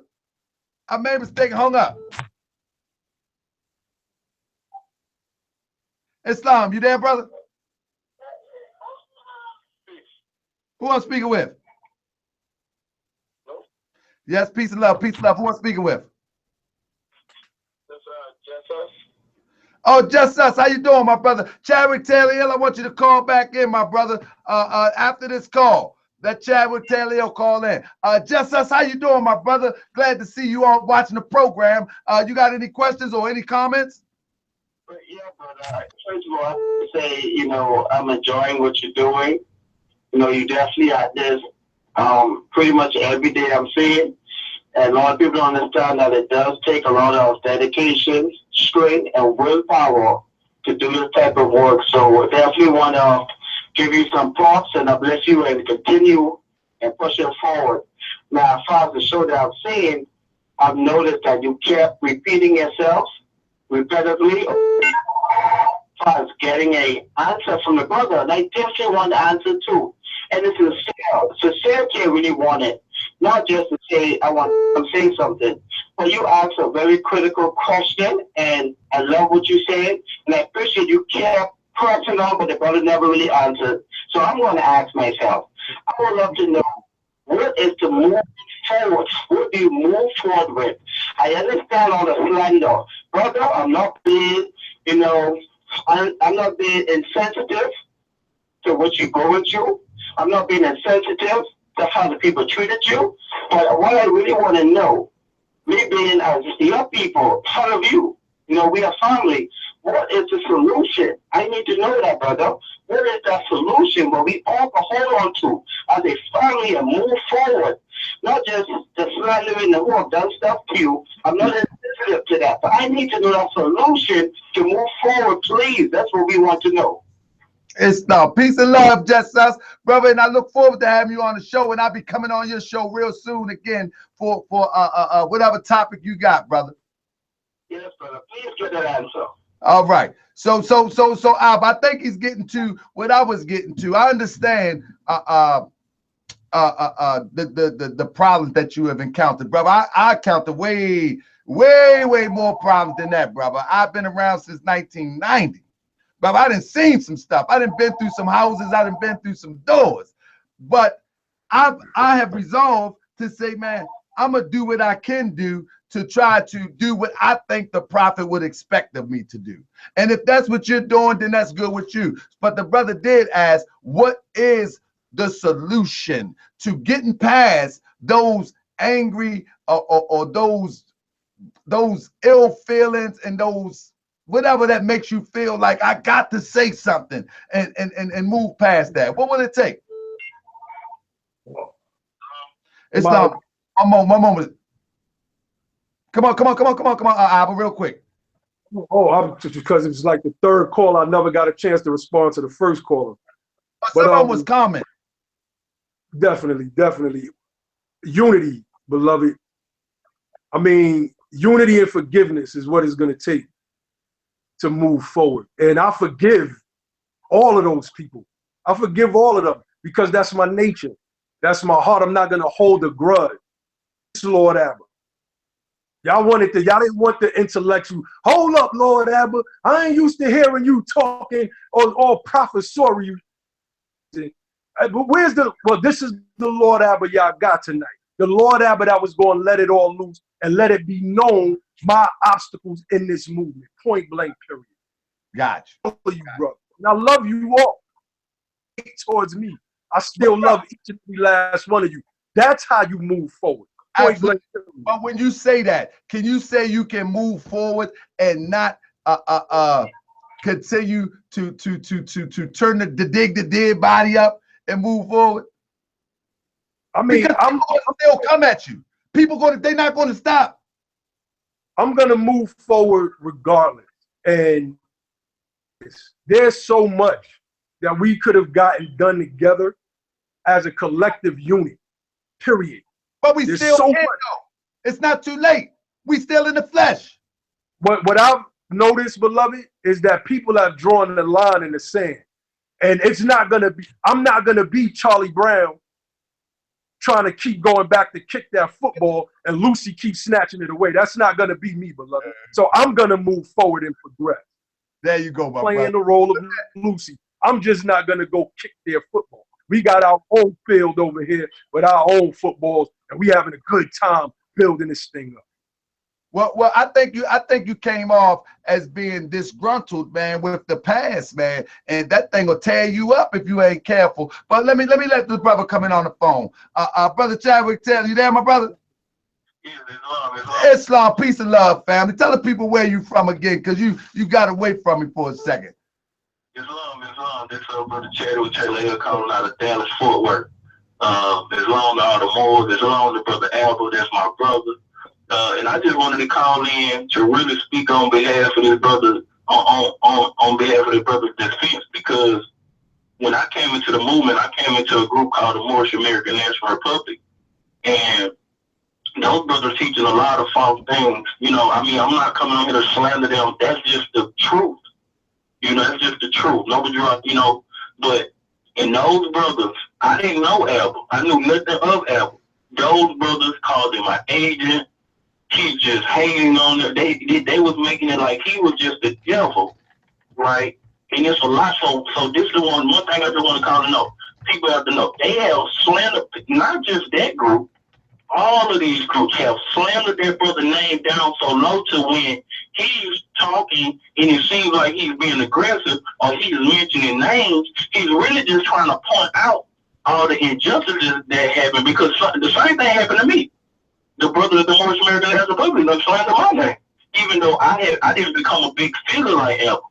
Nobody knew me. Nobody still really knows me. Abba made videos. He really got some things done. He put the pen down. He made videos on YouTube. Got a lot of views. So him really in how beat up the Moorish movement is in general, where people have not been being very productive. If they have, I was in the Moorish Zion Temple. I chose not to to be a part of the group. Brother Abba knows that, right? And I'm in the Moorish Zion Temple of America in between Azim Hopkins Bay, who I have great respect for, and that's my grand sheik. And that's when I came in the movement, and I chose not to be a part of Abba's group just on the strength of the character of Azim Hopkins Bay. But outside of Azim Hopkins Bay, I honestly can't name somebody that I would sit up under. I come out of the Christian community too. I'm checking character. You get what I'm saying? I'm checking, do you really love God? Do you really love God?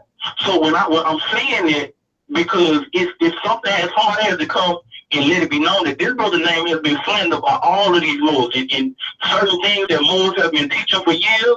And if it was false, and you got a brother that made it to the magnitude of 100,000 videos and all that, and everybody knowing his name, and he go to saying something against what they saying, that make people point at you and say that brother Abba is the devil. And that's what these people have been doing in all these grand bodies for years. Regardless, I don't agree with everything Abba even teach. We had a little debate about the term Abba. That's me personally. But and I don't know, I think he got problems to work on just like I do. So I could never get to the point where I could tell him, about his character and like this, that, and the third, but because I got a character too. Right, but brother, we got to understand that when you, I'm gonna stop. I just want to say this. That brother is a good brother. He's a sincere brother, and I believe you believe that too. Oh, absolutely, I believe that. But we have to really understand how the media works. Just like they slander the Moorish name in the public. All it takes is for them to do. Now the minds of the public gone.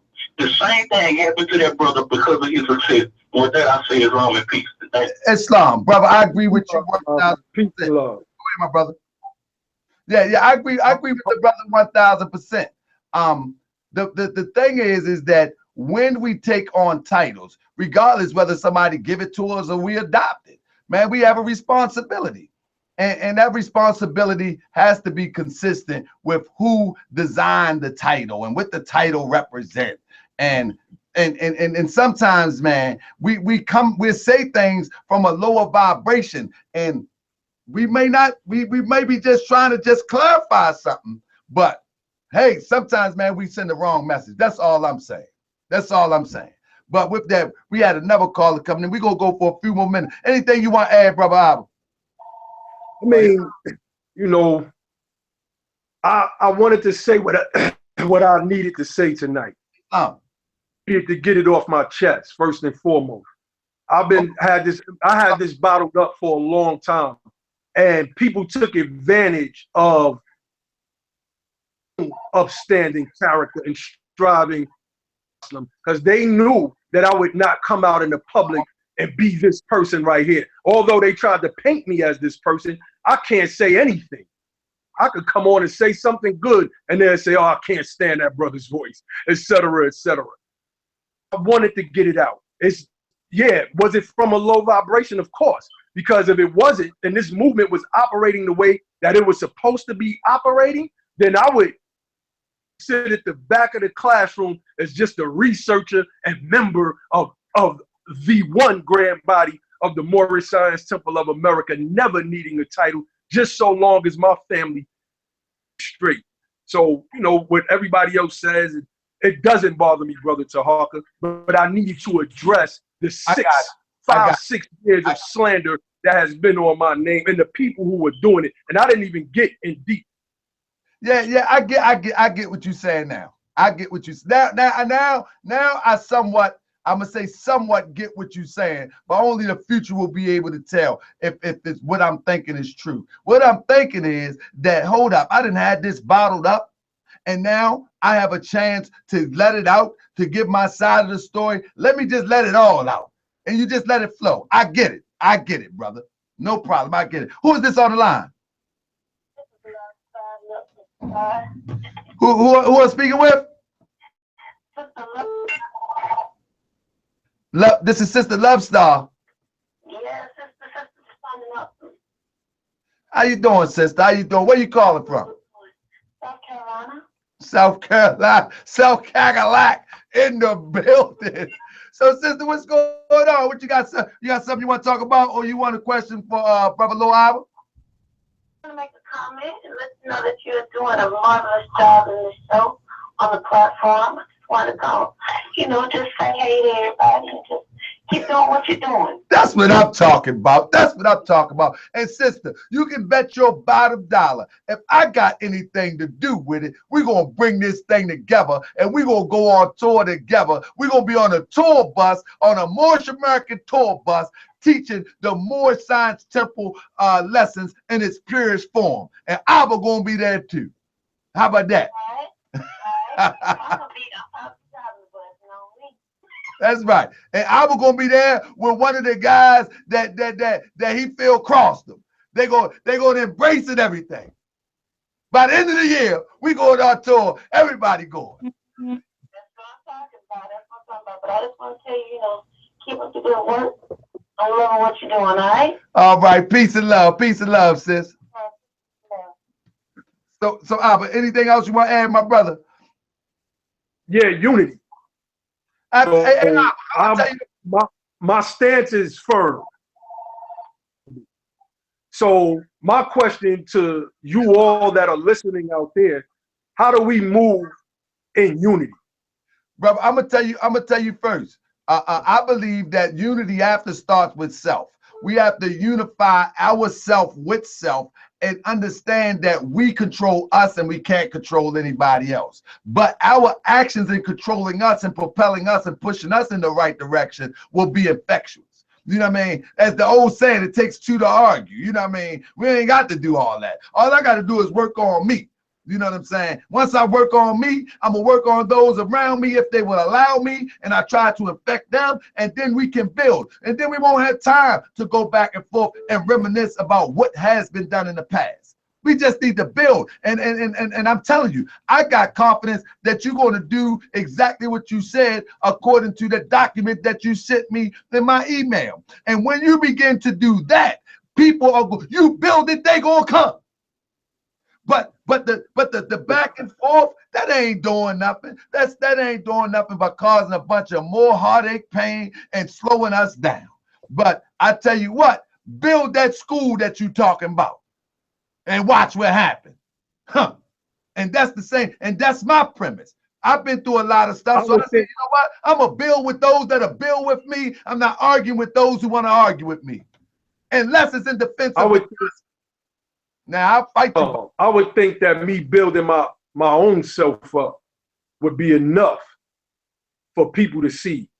Around certain individuals, that's what Taylor L was calling in to say, that he can attest to my character. You know, they know, there are people that know me. Far Rockaway, Queens, Hamels, Far Rockaway, Queens, New York. My integrity has always been stand up. But in this particular stage of my life, I have built myself up. And I would think that that should be the most impressive thing, because I'm going to use a biblical passage again. That building may be nice and clean on the outside, but on the inside, it may be rotten and stink and corroded. For me, this is my Moorish science. My Moorish science is to understand what the divine and national means, become an example for those that need to build themselves up. Doing this, and we're vibrating and creating what Napoleon Hill called the mastermind principle. We go out there and build until we build buildings. And if it's not about that, if it's about slander and all the rest of this stuff, and I'm not working with that brother because, or not just me, I'm not working with the Moors from this grand body or that, I want to say that doesn't fall on me. The unity process has to start already within these grand bodies. Now it's time for us to unify as one movement and go ahead and take this thing to levels that the people have not seen in 80 years. That's my goal that has always. But Abba, you really have to be the one to take the high road, brother. Unfortunately. You know what I mean? Because they're going to come at you. You already know. We already say it was sort of shadowy or controversial how you became a sheik. Maybe not to you, but to the on the eyes looking in, it's a little shadowy and controversial. So they're not going to stop. So you're going to have to get past that. Well, I mean, today's show was who is Lord Abba? What is Lord Abba's background? Let's get this caller real quick. Islam, okay, peace, love. Who I'm speaking with? Islam, this brother been waiting for like 3 minutes. I'm my bad. Come on, my brother. Who am I speaking with? ATL, talk to me, brother. Yeah, this is Brother Hernandez L, Brother Gabriel Sheik Way-El was speaking about earlier. You know, and I stand behind what the brother has said. You know what he's done, because I've worked with him over the last 4.5, 5, pushing 6 years. I recently, you know, made certain moves here in Atlanta, and but the brother is still, he has high integrity, regardless of what, you know, people may say on the outside. Those like myself and Brother Taylor L that has been on the inside, that build with the brother, that study with the brother, you know, we understand where the passion is at. And, you know, sometimes emotions get high, and it is what it is. And we all working on ourselves. But I just wanted to shout the brother out and, you know, shout the family out. That's why. Peace and love. Thank you for calling, my brother. Peace and love. Islam. Islam, brother. Islam. That's another more. Like, I got people that can attest to my character and my dedication to in this thing. Who's gonna call in and say that's a bad brother? That's the call I'm waiting for. Being that everybody's trying to paint me as the bad brother, who's gonna call? People could call in and take their little pot shots and say, "Oh, brother, he didn't let you talk. I've been getting cut off every sentence. He didn't let you talk and answer." I did answer the questions, and when I was answering them, I was getting cut off. But I mean, it is what it is. It's your show. You know, I'm just here answering the questions. Hey, man, I respect you, man. I see how you always try to keep the animosity and the division down. That's an admirable characteristic you have. Man, listen, I know without a doubt, man, that our salvation is going to come through unity. And how are we going to make this unity happen? Not sure. But I do know that if I say that I'm a sheik, if Way-El say that he's a sheik, regardless of who gave it or whether he gave it himself, if he claims that title, we have a high responsibility. And some stuff we got to overlook. We can't be like the regular person when we walk with that title. That's real, man. We have to be the bigger person. We got to say, okay, you crossed me, but that's all right. You know what I'm saying? And we got to move wisely and not be crossed again, because that title is a divine title placed upon us by our prophet. This title was designed by our prophet, who was divinely connected to God. So we should uphold the standard of that title at all times. At all times. You follow me, brother? Yes, sir. That's real, man. And let me say this. Let me say this, for example. If you go and look at any video that I've been back and forth with Shaka, when I back and forth with Sinetta to break into this thing, to waking up and open a way, you will never hear me tell a lie. I would never slander, and I never coming from a bad place. I actually make it comedic. I actually make it comedic because it ain't that serious. Can I ask a question?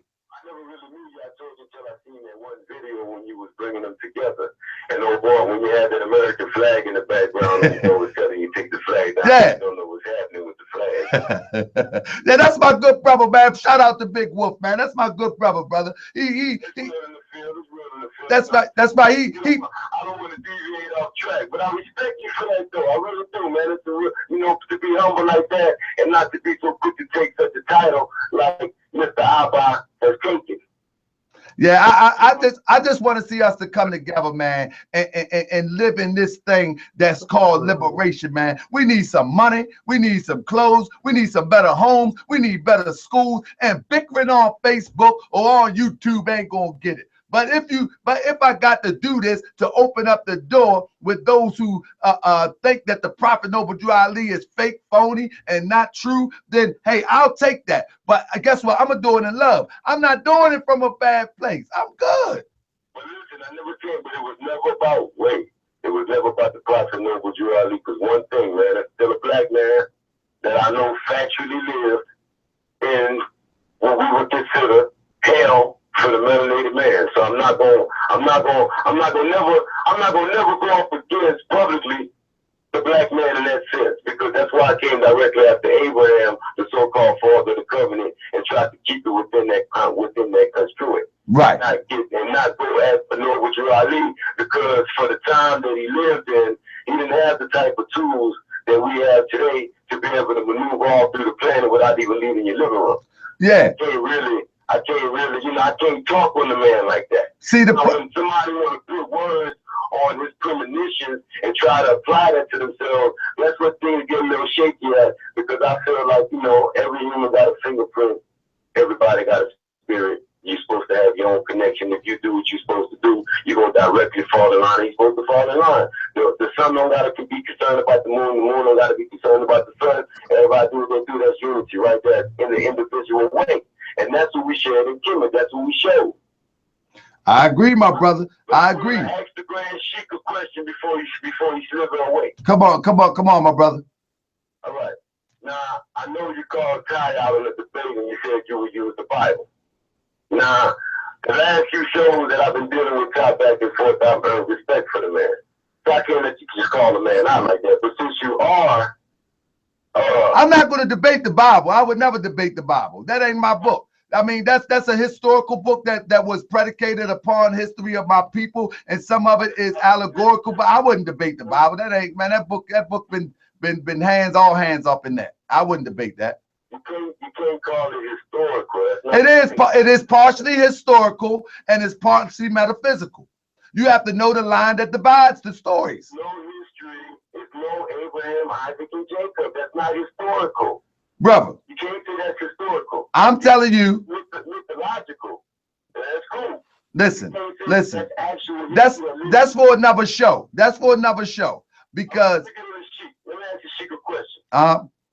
Let me ask Sheik Abba a question. Now, you say that you're well versed in the Bible and you're well versed in the Quran to the point to where you feel like, in an individual way, this is your Moorish way.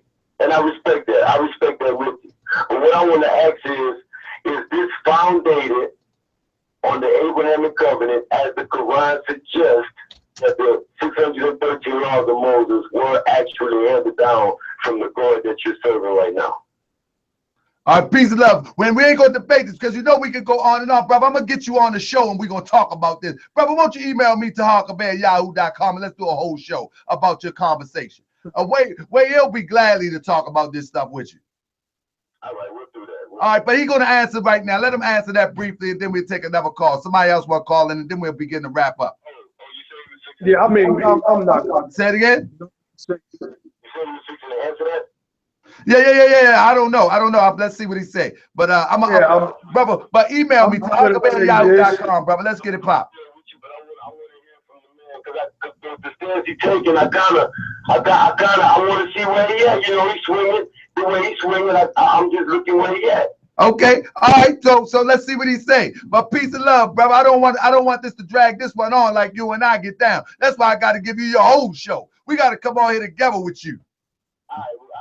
Hey, is Abba gonna be on the show or what? Sure, if he want to be, absolutely. Abba, you can you be on the show with his brother?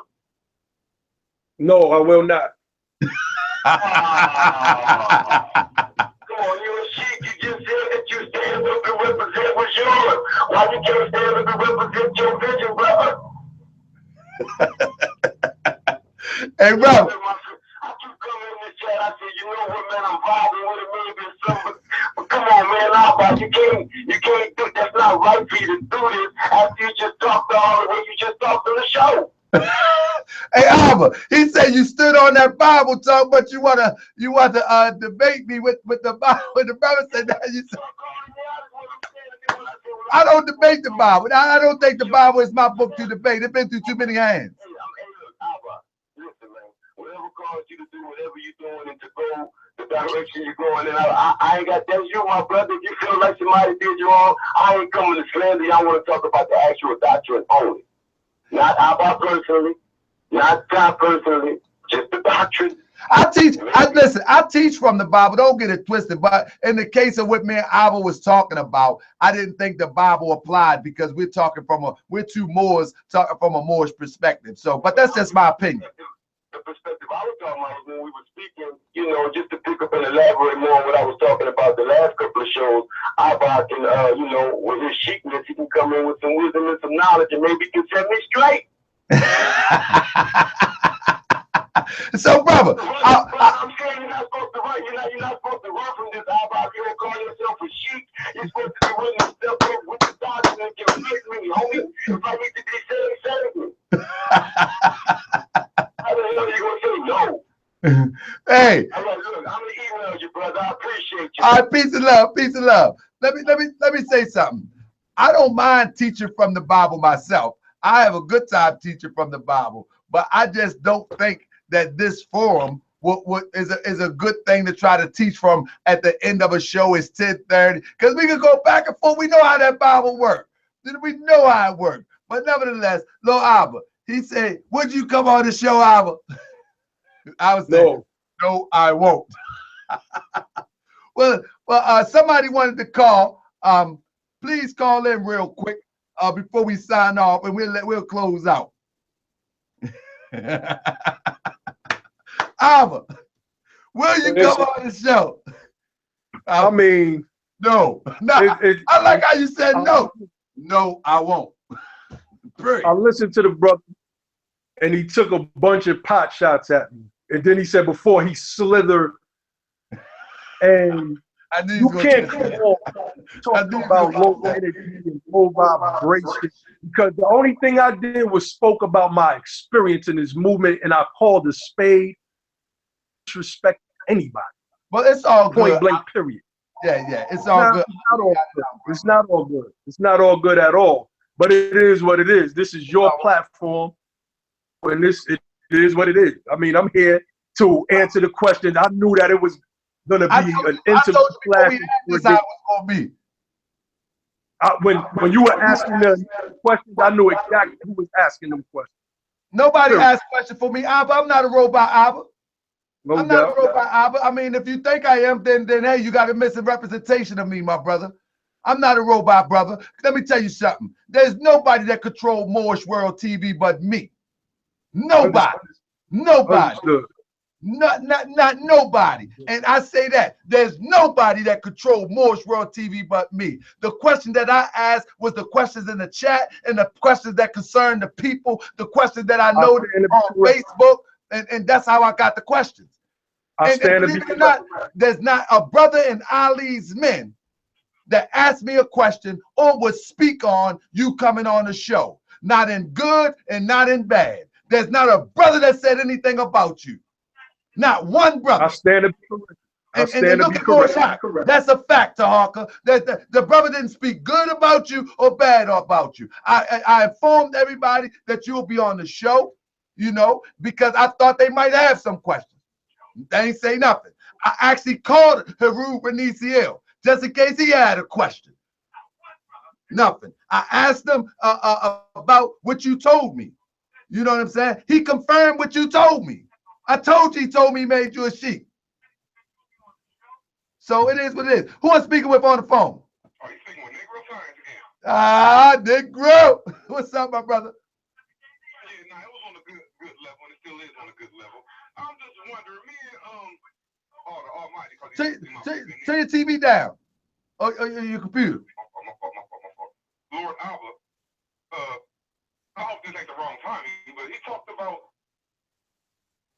High Street Bay, and me and him had a little conversation, and we said we'd do it over your show on your time, as long as we got 2 to 3 minutes to talk each, and nobody will overtalk each other. Who? I said that? Or Lord Abba? No, Lord Abba. Now, I like to let people talk. Well, I just like, so we won't cut each other off. I was just wondering, could we set up on your show one day and make sure it's under your rules, and the stuff he said about Todd Street Band, a couple things he said, I'd like just to go over it and just see where we at, but nobody over talking each other. That's why I like. Oh yeah. I would definitely shut the mic down if I'm not in the middle of it. You know what I mean? I definitely shut the mic down. Okay, and my question is, what did I say? Yeah, I'm about to ask you. What? My question to him, my pioneer. The question to my pioneer is, do he still think that Taj Tariq said that you're allowed to drive without license? Not anybody else, just Taj Tariq. You hear that, Abba? Bunch of videos up on Facebook. I did a whole blog talk radio show where I cut up bits and pieces of this man saying this stuff. I mean, like, I just want to get into a more progressive conversation. I don't understand why the brother called back in. He called in the first time, took a bunch of shots. I mean, or we could just end the interview. I really look up to you, but you're just not allowed to say anything and everybody got to fall for it. Just like me, just like Taharka. And he see, I be on here saying a lot of stuff that probably he don't agree with, but just not yes men. I don't take it personal, though. I don't take this stuff personal, brother. I understand that from Africa, there were so many different tribes and so many different cultures, so many different traditions. Brother, we may not see everything alike until we understand the universal truth. Once we understand the universal truth, we'll be fine. But while we still talking about certain issues, certain topics, and certain doctrines, we may disagree. And I don't take it personal. I was just talking about, there was a subject a couple weeks ago, and everybody has not got to the bottom of it. And there's a lot of Moorish. So do you think Taj Tariq said drive with, now this off topic real quick, but do you think Taj Tariq said drive with a license or without a license? He didn't say it at all, and everybody just slandering him. Okay. But now do he imply that it's okay to drive without a license? He never said it, never will say nothing. No. I said, do he imply? No, he don't. Okay. All right. So what you say, Abba? Abba say he did videos, he did posts, he did blogs. He ain't gonna even say the video. All right. I mean, look, all of that stuff is up there for people to go see themselves. And this brother is not a representative of Taj Tariq Bey. I don't know who this brother is. But you know Negro Signs on RV Bay Productions. I'm sorry, Ab. I'm sorry. Apology. On RV Bay Productions, they do actually have a right to travel page, and you can get a right to travel card. You do know that, right? And you know Taj support that, right? Nah, he don't support that. He's never said that or supported that. They put him in 2 videos where he said he liked their Moorish paper, and that's what he said about them. He said nothing else. But I there's a video. I mean, in the defense of what you're saying, not in the defense, but to oppose. Okay, I would just like to give you a PayPal, couple dollars, because you let anybody on, and we get this debate on, brother. Listen what I'm saying. Listen what I'm saying. I seen a video where Taj is talking to the police, where somebody gets pulled over, and Taj is telling them exactly opposite of what you're saying, though. Taj says, do not mess with the police.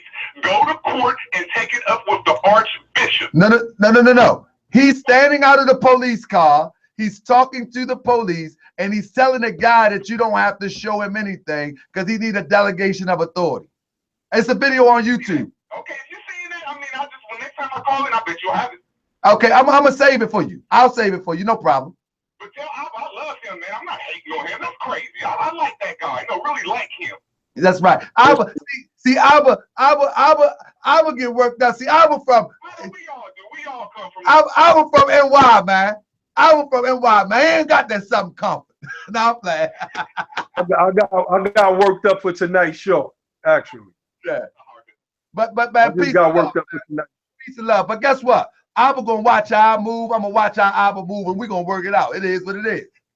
Yeah, but just please see that for me, because I don't like to talk good about somebody if they is saying something about you're allowed to drive without license. No, I'll actually have multiple videos for you. I don't want to really dig that back up because we already touched on it. It's some pages on my thing. I really don't want to dig it back up, but for the sake of clarity, I don't mind. I hope it ain't rude, but I think it'd be good for your show to have something like that, because we all love your show, especially when it brings up some good topics. All right, I'm gonna write it down, brother.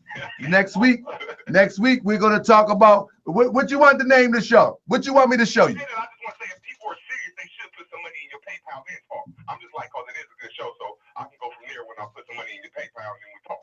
Yeah, absolutely, brother. Absolutely. So look, what do you want? What specifically we're going to address? I'm writing it on my notes so we can address it next week.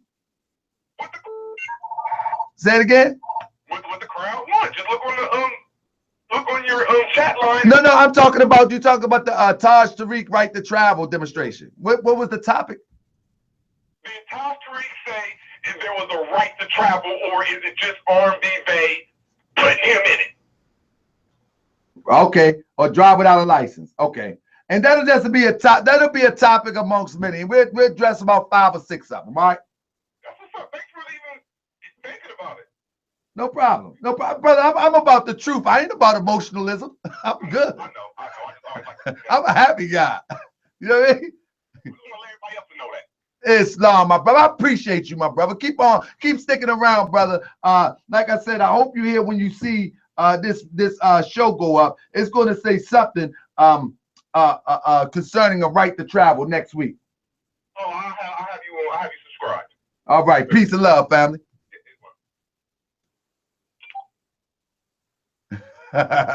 so we looking good, family. I appreciate you. I know the phone gonna ring one more time, but so I'll let my brother Abba close out. But let me say this, Abba, this is a show.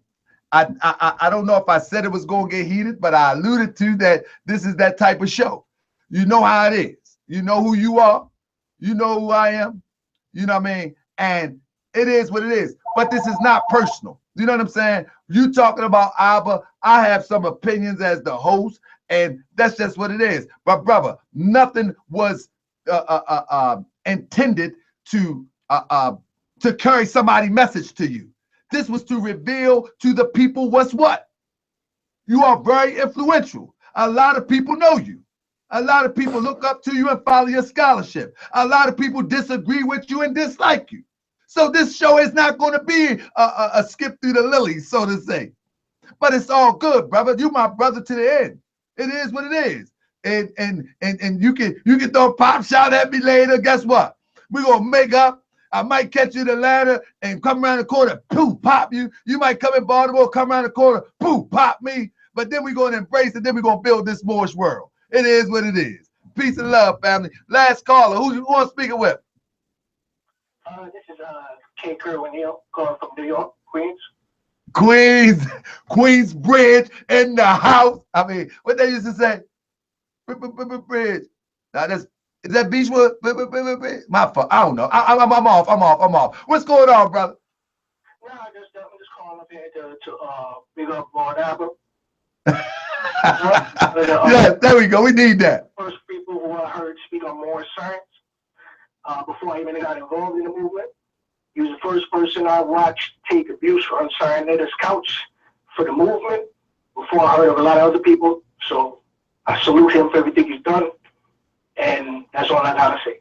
So peace and love. Peace and love. And brother, see, that's what we need. We need a balanced perspective. You know what I mean? It's people, right? It's people that don't like me. You know what I mean? A brother from across the border told me that I do some dirty things to be friends with Cyaneta. You know what I mean? That's what he said. And this is supposed to be a sheik. This is supposed to be a leader. This is supposed to be one who is leading people to salvation by the way of the prophet. And this brother put this right underneath of a video. I said, good goodness of gracious. Good goodness of gracious. So, I mean, I got people saying stuff about me, but it don't bother me, man. We got to get this work done. It is what it is. But in closing, Abba, man, this show went on and on and on. So next time, Abba on the show is pure teaching. Pure teaching. Yes, Salam. I want to say honors to the brother from Queens, Kerwin-Hill. Honors to everybody, you know, that called in, whether you were anti-me or for me. What these people say does not matter to me. It doesn't matter at all. I'm going to still keep growing within myself, and I'm going to still keep being a representative of Prophet Noble Drew Ali in the Moorish Science Temple of America, a light that people can attract themselves to. I see the people that call in, like the last brother that just called in, he said why he liked me. That he was the first brother that seen me teaching in the public, the first person that seen me taking abuse on Cyaneta's couch. I'm the brother that traveled from Georgia all the way up to New York to debate Ali Muhammad. While you got 3 temples in New York, you got brothers upstate New York, while this man was doing videos every week calling Prophet Noble Drew Ali and a con man, a charlatan, etc., etc. I'm the one that came up to debate him. The Moors came after it was over and asked me the same question that the Pharisees asked Jesus. Who gave you your authority? So when you ask them, what don't you like about the brother? And they tell you, oh, it's the way that he was made a sheep. And then you say, so there's nothing wrong with the brother's character? Is it something of like, does he act like the brother from Canada, Cujo? Does he curse you out? Does he call you niggers, etc., etc.? Well, no, I just don't like the way that he was made a sheep, then the question shouldn't come back on me. The question should come back on them, not on me. So praise Allah for them as well, because they have helped me grow. I believe it was Buddha or Confucius that says, when I see two men walking, I take one of them to be my master. I see the bad things in the other one and correct them within myself. And that's who Lord Abba is. But tonight, I wanted to get a little raunchy tonight. And that's why we was in an elevated status. I wanted people to know that there is anger and that there is frustration, because if we would have just worked together, real quick, my brother Way-El reached out. He reached out to the Operation Proclamation founder. I'm going to put it like that. And instead of us merging the Moorish American Party and Operation Proclamation, the brother got to talking about how he could never work with me and all. I'm like, man, Moore, I don't care about that. Let's get this stuff done for the movement. He just started talking about Abba. He just started talking about Abba. He's like, I'm calling this brother to talk about how we can merge our platforms with Operation Proclamation. Now, this brother Way-El is a politician out there in Illinois, one young, outstanding Democrat for the year. Like, he knows how the political process works, and a student, not only of Moorish science, but of Reconstruction history of how bills work and how to get them passed in the House, something that Prophet Noble Drew Ali, from what I was told, pegged Oscar the Priest to do. And what happened to that? It fizzled out. There are people that, in my opinion, that do not want to see this Moorish movement advance. I asked one of the Grand Sheiks, Islam, hold on. I asked one of the Grand Sheiks. These two Grand Sheiks are bitter enemies. And I asked them. And if anybody want to know their names, hit me up after this. I said, would you sit down with that Grand Sheik for the unity of the Moorish Science Temple of America? This brother told me, this supreme Grand Sheik, I wouldn't sit down with that brother for nothing. That more made me so mad that I wanted to get a gun and shoot him in his head. Like, at the end of the day, it's all about integrity. And I'm not going to lower my integrity standards for nobody. I'm going to keep trying to set a standard by building myself up higher and higher and higher, and correcting every one of my faults along the way. And that's Lord Abba. So for those, again, let me shout my platform out. Go to www.moorishsciencetemple.org. We have a plethora of blogs and information there. I just updated the site. We're going to have more information there. Subscribe to my channel, Lord Abba 9. It's called Moorish Science TV now. There are 2 channels. You can subscribe to both of them. I'm going to be dropping a series of lectures and videos in 2017. And you can come in my community. The people know me by face for doing my good work. So, you know, with that, honest to you, Brother Tahaka. And, you know, it is what it is. I was able to weave through a lot of what was being said because, like I said, I do this. I study the art of argument. I analyze every word within a 10th of a second that comes out of everybody's mouth. And that's just who I am. And that's just who I have to be. Been that way since the street. But that's Lord Abba. That's what's up. Hold up. We got one more question before I close out. Come on, my family. Who on the phone? Islam, his brother, a.k.a. Temple 78, Compton, California. Man, what's going on? Compton's in the house. Talk to me, brother. Man, one, I just want to rise to praise to the great God of the universe. I honor his holy prophet Drew Ali and the forerunner Marcus Garvey. Honor to you, the host, and your platform, and honor to Mamo. That's Mamo. You, that's Mamo. I'm reading I have a question. I just want to make a very brief comment and statement. One is attacking that mode, and to keep it real, they all out of order, because if we was unified, we wouldn't have this problem. You know what I'm saying? You can't ride on him, and we got all these different grand bodies, and we supposed to be separate and all this other stuff. We trying to get together, but everybody is teaming up to go against this man right here, and he's a good brother. He's great, man. He got the pure teachings of the prophet. Like, I can tell he studies the prophet to a T. And I love that Mo. I love what he's doing. I want him to know he got supporters to get all the antagonists. You know what I'm saying? And honest to you for bringing them on your platform and showing brotherly love as well, Mo.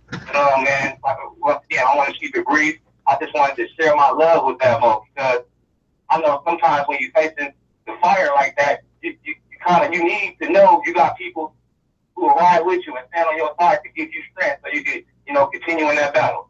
So with that, I say peace. And I love all of them. And we are united. We got different body pieces, different houses, but we united. The members, we all communicate. The leaders just got to get their stuff together. And they need to leave my Mo alone. Real talk. Peace and love. Peace and love. And then closing, I want to say this.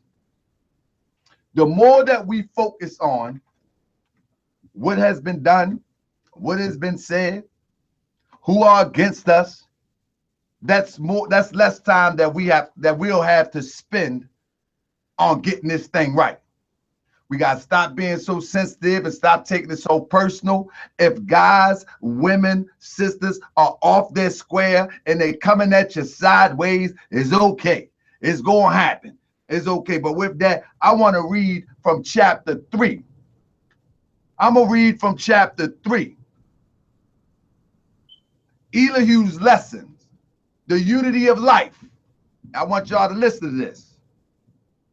Again, Elihu said, Elihu met with his pupils in the sacred grove and said, no man lives unto himself, for every living thing is bound by cords to every other living thing. Blessed are the pure in heart, for they will love and not demand love in return. Now listen, they will love and not demand love in return. We have to practice this. You can love, and that don't mean that somebody's going to love you back. You can love, that don't mean that somebody is not going to slander you. But how do you love and not demand love in return? First of all, you have to love self, and then we got to know that when we get so worked up, what it does, it takes our own energy, especially our positive energy, turn it inside out, and now we begin to destroy ourselves. So let me go down some more. It says, they will not do unto other men what they would not have other men do unto them. Man, we have to apply these principles. We have to apply these principles. Just because you're doing that to me, that don't mean I'm going to do it back to you. You know what I'm saying? I'm going to maneuver. I'm a mastermind. I'm a quote unquote sheik. I'm going to maneuver around you. I'm not even going to respond. I'm going to keep it moving. I'm going to build. I'm going to show you that these lessons work. And they don't work with me keep battling with you. They work when you're building with them, because that's what it's designed for. It's not designed to battle with somebody. It's not designed for me to pick your life apart. It's not designed for you to get back from you getting back at me. It's not designed for that. The lessons is strictly for building. That's it. Building yourself, building your family, and building your community. These are not battle lessons. The only battle that we need to battle is self, the lower self. Now let me say this. I'm going to go down real quick. Verse 14. If you would ask me what to study, I would say yourselves. And when you have well studied them, see, this might sound routine to some Moors. This may sound routine to some Moors. But this is a real deal. Like, how do you shake me up and put my stomach in a knot? How do you say things to me and get me frustrated? And I'm supposed to be a mastermind. How do I let you do that? So I got to control the ethers of my mind. The Prophet Noble Ali said, heaven, earth, and hell is not above, below, around, but within. So how do I control the ethers within my circumference of myself, of my being? How do I do that? When you say something, I move. When you slander me, I budge. Huh? What type of mastermind are we? We have to become the mastermind. We have to become the king of the castle. So let me go down a little bit more in closing. You said you have well studied them and asked me what to study next. I would say yourself. He knows well his lower self, knows the illusions of the world, know the things that will pass away. But he who knows his higher self knows a law, knows well the things that cannot pass away. What that says to me, all of this back and forth stuff, it has its place, but it's not a place with me. I want those to come with me that are willing to build. I don't care if the one over there said, I'm not uniting with him because he's out of that grand body, fine. I'm not responding. Let me get with you that want to build. Let me get with her that want to build. Let me get with him that want to build. Fine. If you don't want to build with me, fine. Keep on man, that brother loud. That brother ain't no sheik. He out that grand body. That brother ain't doing nothing. He out there. Fine. I'm going to build with you. You believe in me? You got faith in me? You got faith in the Lord? Come on, build with me. You got trust in me? You got faith in me? I got it in you. Let's build. That's where I'm at now. And if we all get there, those that's lagging behind, when it's built, they'll catch up. They'll catch up. I don't got time to go back and forth with you no more. I don't got time. And we need to get out of that. So what that you slandered me? So what? So what? Let me get with you that just want to build something. And then we're going to build something. It is what it is. It is what it is.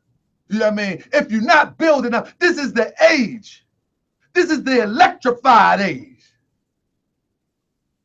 This is the electrified age. This is the age of Aquarius. This is the age where the truth is easy to be told. And that's why I tell Moors all the time, you don't have to dress it up. You don't have to be a super scholar no more. You don't have to have super this and super that. I'm a scholar. I got all these degrees. The Bible mean that. The Quran. Man, all you got to do is talk the plain truth. This is the age where people can receive. So let's put it out there so they can receive. We don't have time to worry about what Bailey Hill doing, what R. Joe's Bake doing, what Braswell Bake doing, what Ken You Bake doing. Man, do what you doing. What Lord Abba doing. Do what you doing. And when you come at me, so what? I'm going to let my works, as the prophet Jesus said, I'm going to let the works speak of my messiahship. I'm not going to beat you down or convince you of my messiahship. You don't like me. You may be even hating me. But that's between you and the law. It ain't between me and you. That's between you and the law. I can't convince you of my messiahship. Only through my works. Only through my works. You know what I mean? And that's just what it is, man. That's just what it is. So I'm going to say this, family. Let's work towards, if those are talking division, let them talk it. If those are talking slander, let them talk it. You use that energy in building. And I will guarantee you, Abba, me, or anybody else build that school or that grocery store, and all those that was talking to them, they will be foolish to say, I'm not sending my child to no Abba school. And it's an official school. So let the dead bury the dead. We don't got time for that no more. And all these old Moors that's talking about don't talk to them, don't talk to them. You might want to get away from them because the prophet Noble Drew Ali say love is the savior of the world. Not this grand body, not that grand body, not this person, not this personality. Love is the savior of the world. And love doesn't mean being a fool. Because if you hit me, I'm going to hit you back. And I'm going to take it a step further so you don't come back another time. But love is the savior of the world. And that's just what it is. Peace and love, Lord Abba. I look forward to another dialogue with one of your lessons. I would love to get the lesson on the feds because my brother was on the show last night. His name was Conrad from Compton, California. He said he met some Moroccans and they told him that the feds was Turkish and we ain't never had the feds. I would love for you come on here, have your chalkboard or your board up and teach that lesson. Would you do that for the people in the coming weeks? I can do that, definitely. I would appreciate it, brother. Don't let your feelings or your emotions get involved, and I ain't gonna let mine get involved. Sometimes we get worked up, but brother, my thing wasn't to throw you under the bus. You deserve honor for coming on here, because any show that you go on, brother, you know, any more show, you already know that unless somebody respect you, they're gonna throw you under the bus, and that's not my intention. They're gonna try to anyway. It ain't nothing I ain't used to, brother. I mean, I've been going through this for the past couple years. It's all good. We got a brother right there, Mikhail. He said the fans is Turkish. You see what I'm saying? See, that's what we need to do. We need to clear that up. We're not going to fix those old things. We need to clear that up. You know, I didn't understand why we couldn't have done that a long time ago. No, but you know, politics is politics, and it is what it is. I've expressed myself tonight, and I think a lot of people can see why it's been a long time coming. Why I haven't been on the show, but people like Politis and Beer, people that diss the temple have been on the show. Brother. You know, because the question has been asked to me. So, but now I'm here, so we got a chance to clear the air. Okay. And when the time comes, we let's set it up. Let's build. Let me tell you something. The reason why the Polites and the Beard, I don't take no choices. I let the energy drive me. And however it folds, it unfolds. You know what I'm saying? I don't see no difference between a Polite, a Sabir, from a you, from a Sharif. I see my brother that's on different paths and different journeys. I don't see a difference. I see my brothers. Even Cujo. I like to get Cujo on the show. As long as he don't curse, I don't see a difference. I see my brothers. No matter how much we disagree, I see my brothers. Period. And when we all begin to see that, we'll be good to go. He said the Turkish was made, Turkish made the fans, brother.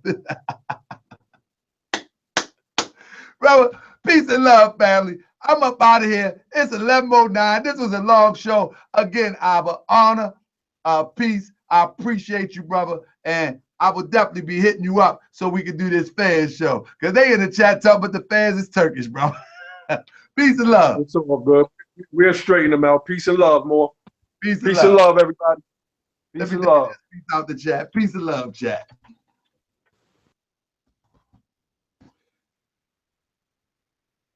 Okay, peace and love, chat. Let me let y'all go to bed. I just want to say peace and love. Support the GoFundMe so we can bring this energy around the country. If those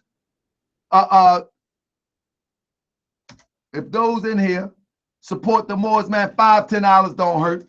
$5 or $10 don't hurt. Come on with it. There's the link. $5 or $10 don't hurt, so we can get to your city by the summer. You know what I mean? It is what it is. You know what I mean? It is what it is. Peace and love, family. I'm up out. Yeah, buddy. Let's go. Everybody, peace and love. I'm gone. Hope y'all hit the GoFundMe. I'm trying to get to y'all city. It is what it is. That's right. Cujo can't curse on my show. Cujo can't curse on my show. You know what I mean? I believe in the principles, man. We must not use any rash words of any kind. That's what the prophet teaches us. Thank you, Negro Science. Appreciate you.